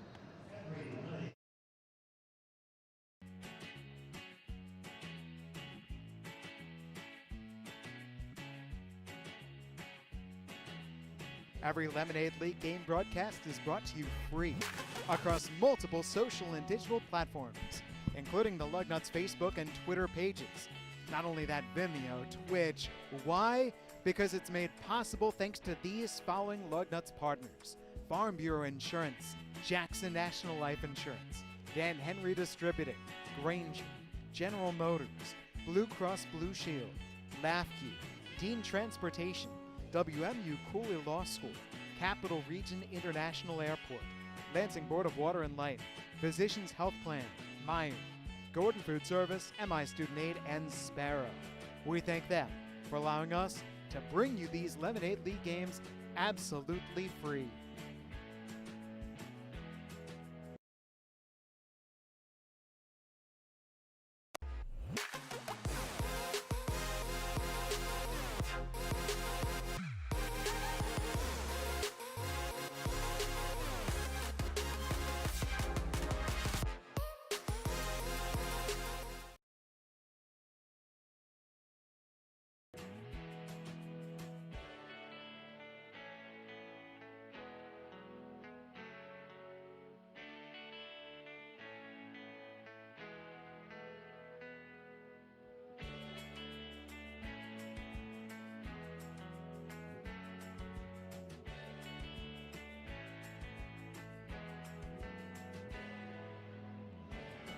And onward we move to the bottom of the 6th inning on a beautiful day at Cooley Law School Stadium.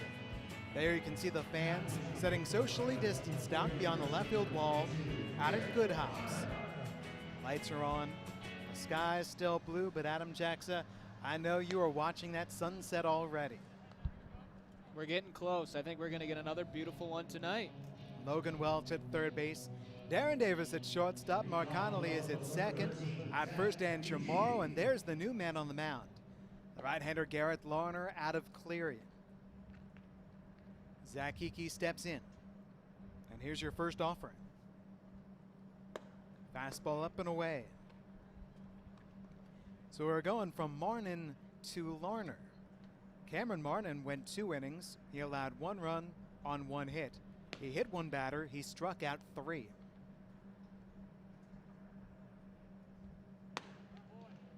That is just off the outside corner. Now, Zach Hickey today is 0 for 2. His last at-bat was very peculiar. Baseball ricocheted off the catcher. At the time it was Hunter Lay. Now it's Drew Kavanaugh's mitt. Bounced right in front of home plate, and the home plate umpire Burrell said live ball. We presume. We're still not really all that sure. But Zach Hickey was called out. That was it. He was very confused. And we moved onward. So Hickey's looking for his first time aboard in this game.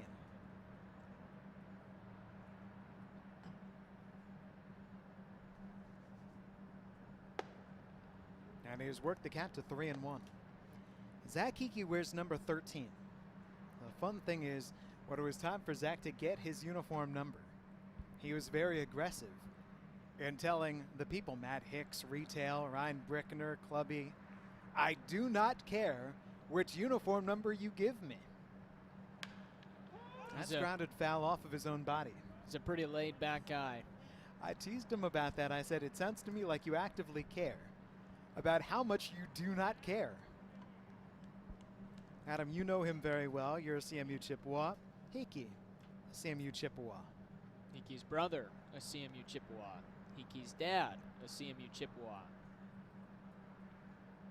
A lot of maroon and gold in their blood, a lot of Mount Pleasant in their blood. Great family. Here's the 3-2. Ball 4 to Hickey. He is on for the first time today. What's ironic is he wears, at last check, I believe, number 3 for Central Michigan, so still has the same kind of number in his new number in the Lemonade League.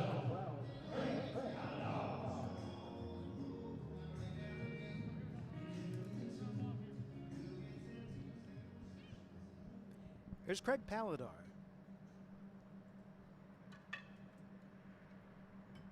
Paladar has walked and struck out. Ball 1.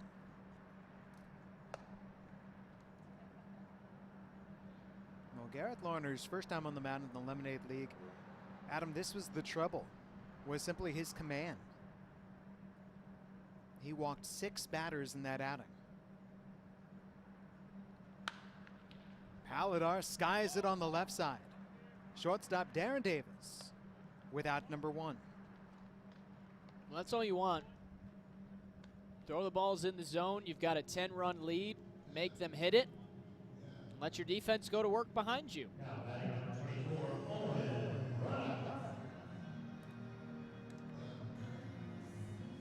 Now Owen Ruddock.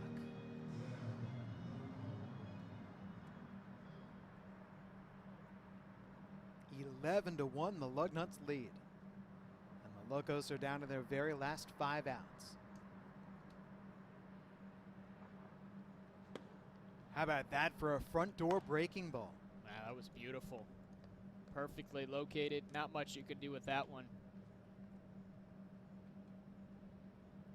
Tomorrow, back on the airwaves, same time. 7 p.m. first pitch. Adam and I will have the pregame show for you. Start things up about 15 minutes, 10 minutes before the game time. Bring you more college wood bat action from Lansing, Michigan.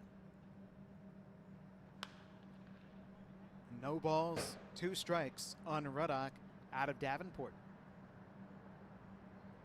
Can I give the watchers, stream watchers, a little enticement on why, Jesse, they need to come out to one of these games? I think you should.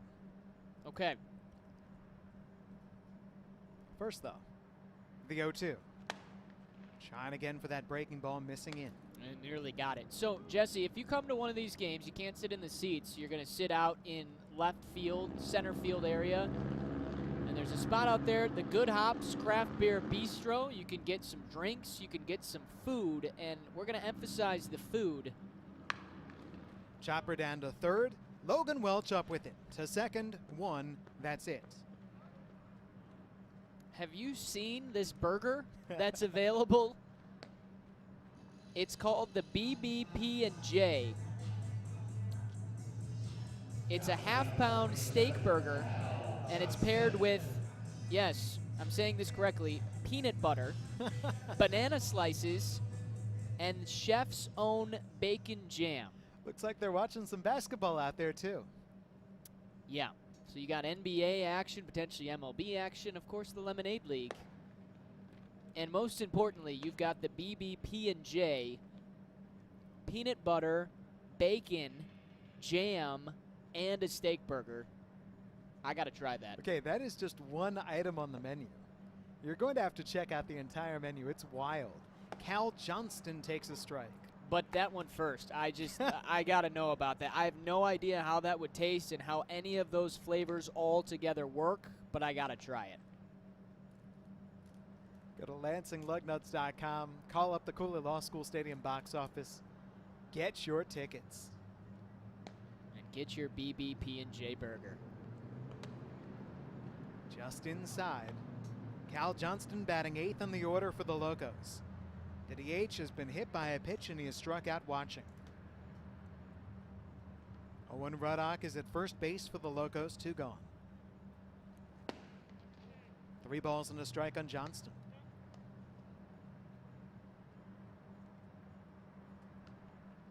For those wondering, how does this work in terms of keeping everybody safe? So you wear a mask, there's screening, you come in through the gates, and then the socially distanced tables. Johnston swings right through it. Server comes to your table, takes care of the food. You're separated from the other fans except for the folks that you come with. And you get that great view out beyond the left field wall of Lemonade League action. Payoff. Ball 4 to Cal Johnston. This 6th inning continues. A second walk issued by Larner. And if you're wondering too, you have to enter the stadium with a mask, but once you get seated, it's kind of like a restaurant where you take the mask off, you can watch the game, enjoy your food, enjoy your beverage. And again, minor league baseball stadiums are becoming more unique, where most stadiums are starting to do this 360 concourse. So it's a newer look, but to watch the game from the outfield, it's actually... Matthew Williams took that one off his left elbow. And the bases are loaded with Locos for the top of the order, and Adam Purdy.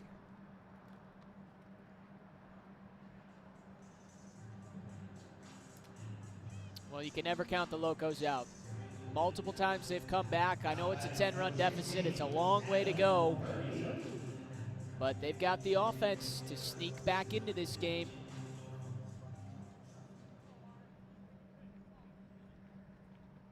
Purdy has walked. He has reached on a fielder's choice. His last time up, he lasered a sacrifice fly to left field. Base is loaded, 2 gone, down by 10.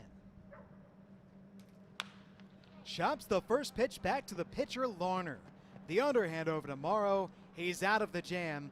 3 Locos are left stranded, and they do not score. We go to the 7th and final inning. Lugnuts in command, up 11-1.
New man on the mound, a right-hander for the Locos taking over as we open up the 7th inning from Cooler Law School Stadium. There you see the CMU Chippewa, the sidewinder Aaron Houston.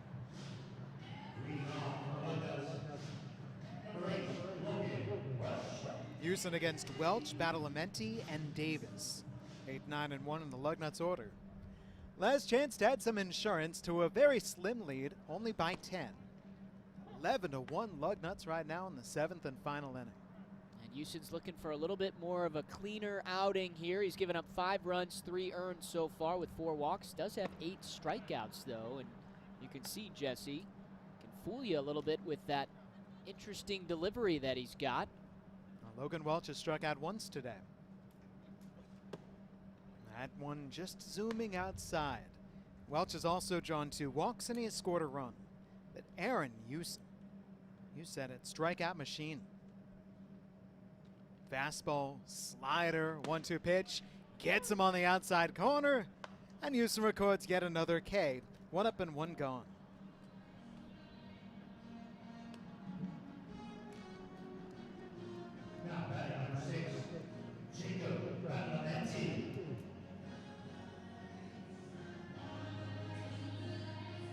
Jake Badalamenti steps in next.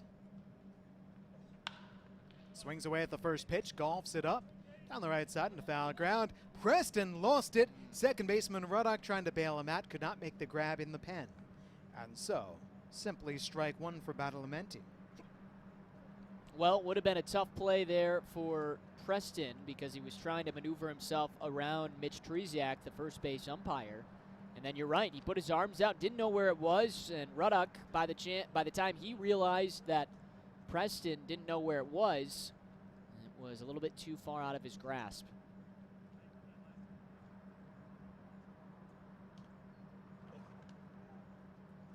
That caught the home plate umpire Thomas Burrell as well as the batter Badalamenti. Dang, a 2 for 1. That is tough there. You hope that Thomas, well, obviously you hope that both guys are all right, but Thomas Burrell not protected there. It looked like it got him right around that left hand. That's pinball at home plate. Yeah. And now the batter, Darren Davis.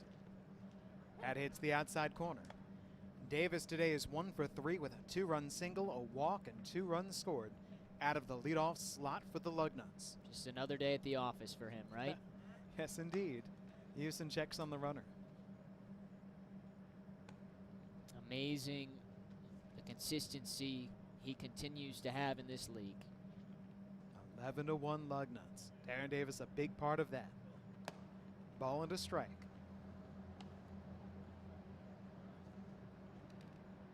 Out of Ann Arbor Skyline. He's just a sophomore for the Toledo Rockets.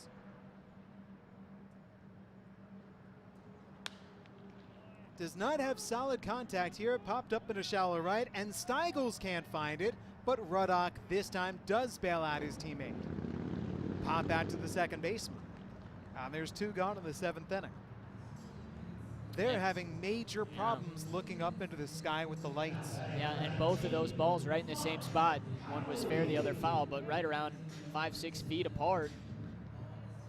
Ruddock has had no problem from his angle, but it seems like down that right field side with both Preston and Steigels, yeah, they just have lost those yellow baseballs, which you thought may help out. Mark Connolly takes ball 1. How about Owen Ruddock making sure that he's found them? Yeah.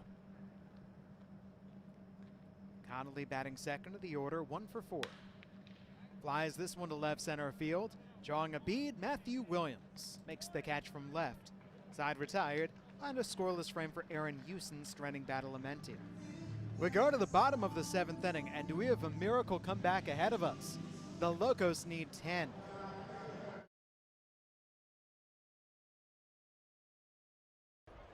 Doc, thank you very much. Up here at the suite level, let's sing 1, 2, 3. Take me out to the ball game. Take me out with the crowd. Just buy me some peanuts and Cracker Jack. I don't care if I never get back. Let me root for the Lugnuts. If they don't win, it's a shame. For it's 1, 2, 3 strikes, you're out at the old ball game. Let's go Nuts, Doc. Back to you.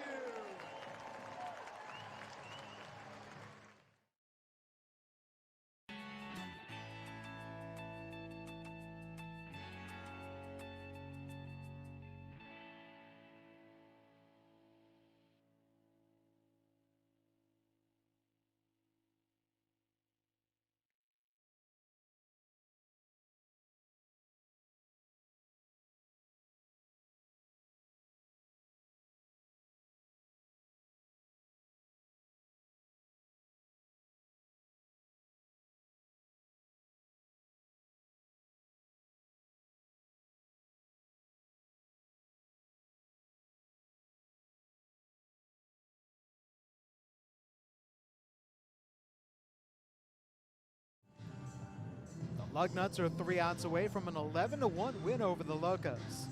5 runs in the 2nd, 5 runs in the 3rd. They added a run in the 5th. In the bottom of the 5th, the Locos score their only run. And Drew Cavanaugh, the young catcher, ready to work with Garrett Lorner for these final 3 outs to lock down what would be a 3rd consecutive Lugnuts win. I'm Jesse Goldberg-Strassler with Adam Jackson. There we go.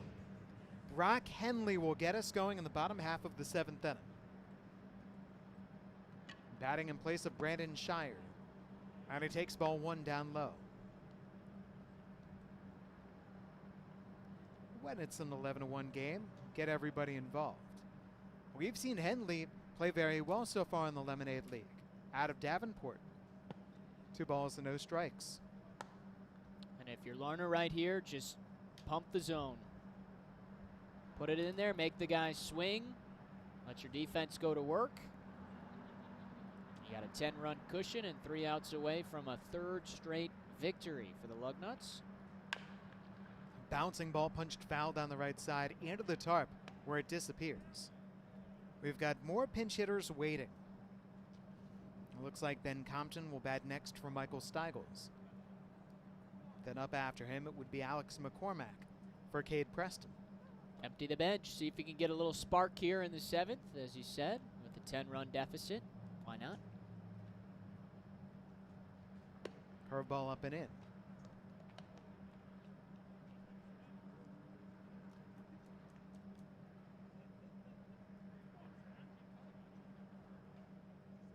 Third baseman Welch is hugging his line.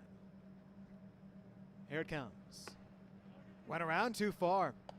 That fastball might have been ball 4. It might have been up. But Henley could not hold himself back.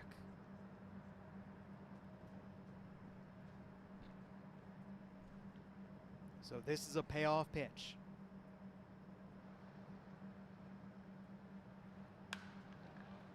Fouled off down the right side. Jesse, you know what I'm thinking about that we haven't talked about much? Mike Trout hitting a home run in his first at-bat back from being a father. I watched that last night.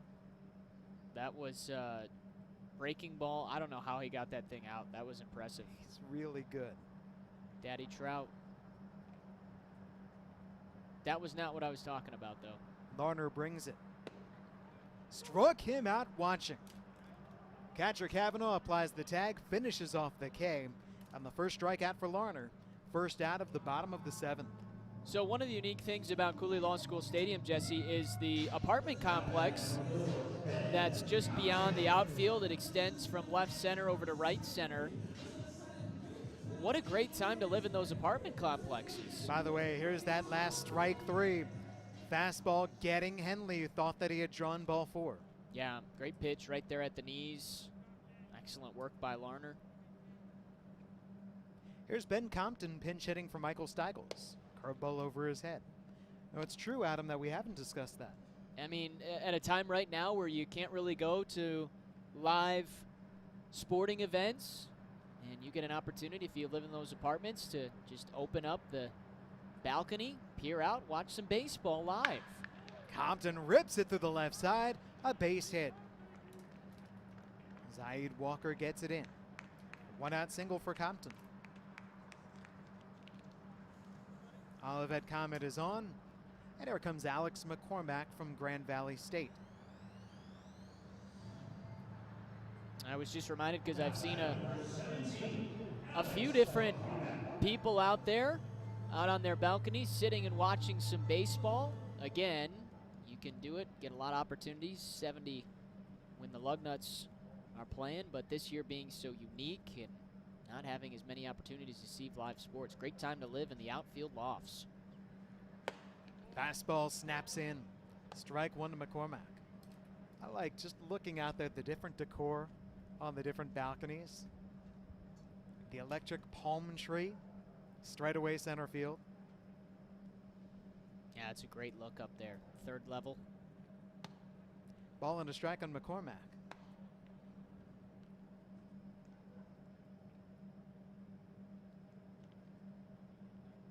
Compton at first, 1 gone, bottom half of the 7th inning. Locos down to their very last 2 outs and down by 10. That was a challenge fastball. All the while, Compton just moves up to 2nd.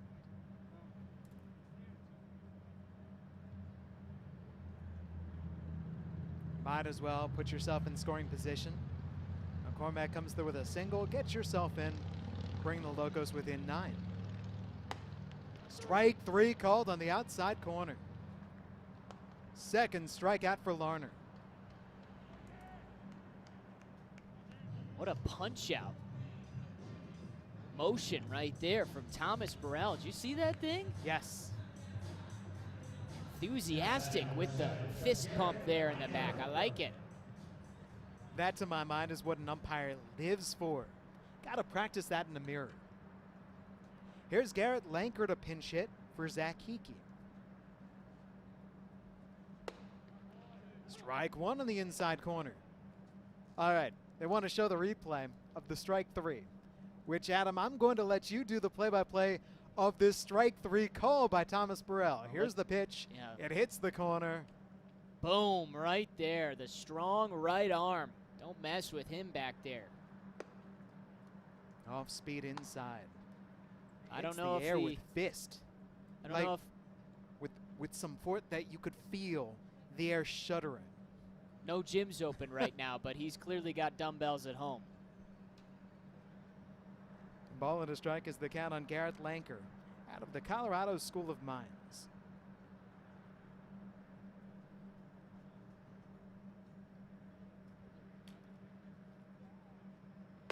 That's over his head.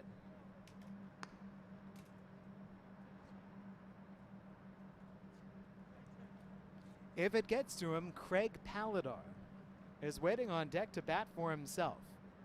So that would end this at 4 consecutive pinch hitters in the bottom of the 7th inning. And 2 balls and 2 strikes now in Lanker. We may not get there, Jesse. Locos down to their very last strike. What a performance tonight by the Lugnuts. They come ready to play or what? Took advantage of mistakes by the Locos. Came up with some very timely hits.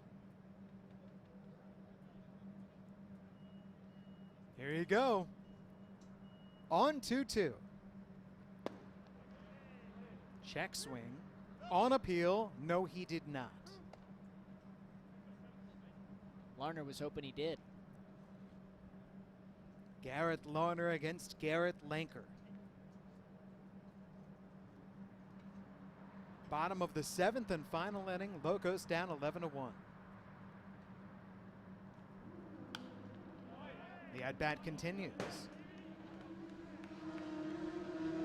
If you missed it early on, in the 2nd inning, the Lugnuts opened this one up with 5 runs against Jesse Heikkinen.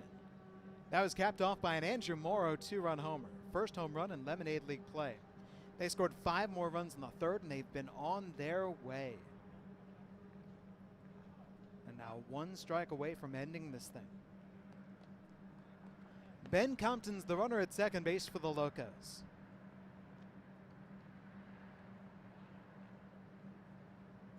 Can Garrett Lanker extend it? Yes, he can.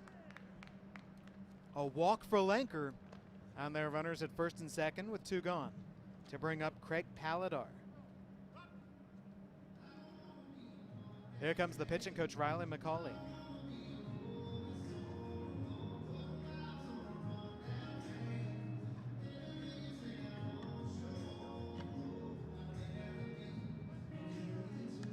This is the 2nd inning of work for Garrett Larner.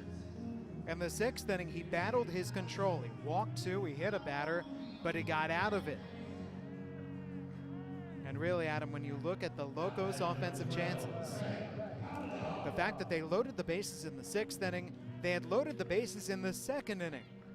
And those 2 innings combined, they scored 0 runs. Yeah, in total left 9 guys on the bases tonight. You can't do that. Paladar now takes ball 1. And you especially can't do that when you give up 2 5-run half innings early on in this game and you're quickly down 10-0. You got to find a way to chip away and get back into it. And some missed opportunities for the Locos, and that's why we've got this lopsided score. 2 balls and no strikes. Paladar has walked, struck out, and popped out to shortstop. The mustachioed one. Compton at 2nd, Lanker at 1st. Ripped on the ground right off the 3rd baseman, Welch. It kicks off down the left field line. Compton scores. Lanker for 3rd, sliding in ahead of the throw. Up to 2nd base, Paladar. That's an error on the 3rd baseman, Welch.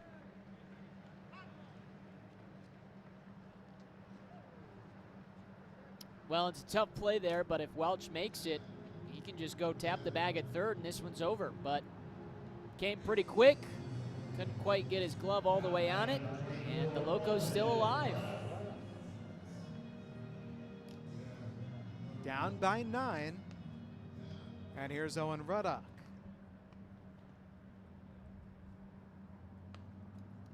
Base hit here would likely add 2 more runs. Strike on the outside corner at the knees. Just in case, Adam, it looks like we're going to see a little bit of activity in the Lugnuts bullpen.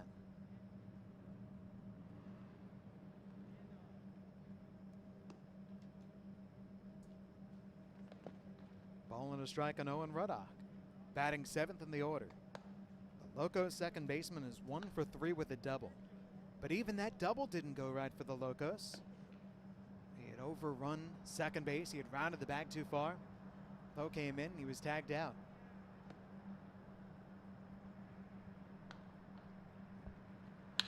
Rounds this one up the middle, and that gets into center field. Lanker scores. Paladar scores. 2-run single. Owen Ruddock on the score is 11-4. Here they come, Jesse. Cal Johnston is coming up.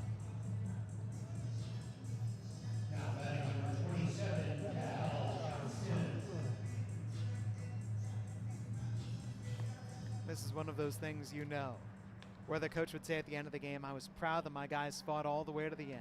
Yeah, and they're battling here. Again, this is by far their best half inning of the game. Johnston fouls off the first pitch. He is looking for his first Lemonade League base hit. Johnston's 0 for 1 with a hit by pitch, a strikeout, and a walk.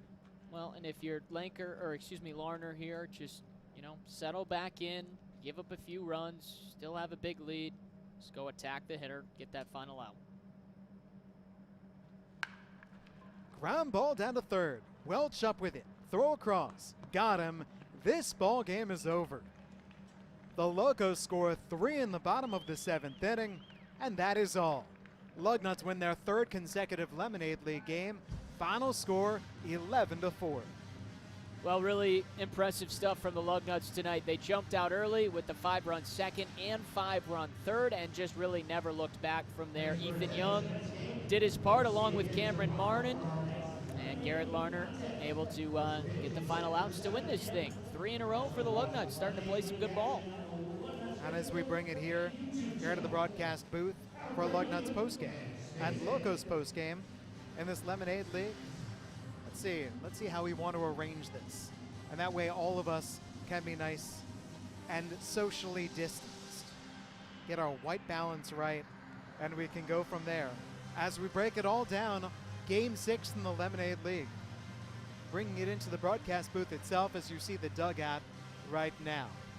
The Lugnuts victorious. Well, Game 6 won by the Lugnuts. The final score 11-4. I'm Jesse Goldberg-Strassler. He's Adam Jaxa. Usually we broadcast these games even wider apart than this, but we're glad to welcome you in. Adam, let's go all the way back to the start, because the start of this game was where this game broke open in the 2nd inning. Yeah, it was really impressive in that 2nd inning. Only 2 hits, but they were big ones. Mark Connolly had the 2-run single, and then our first Lemonade League home run, Morrow. A skyrocket out to right. He went the opposite way over the 20-foot wall. And again, from that point on, our first 5-run half inning in the league to that point, and our first home run, and really the Lugnuts never looked back after that. Well, Jesse Heikkinen was roughed up, and also had his first walks in the Lemonade League. He didn't have his command at various points.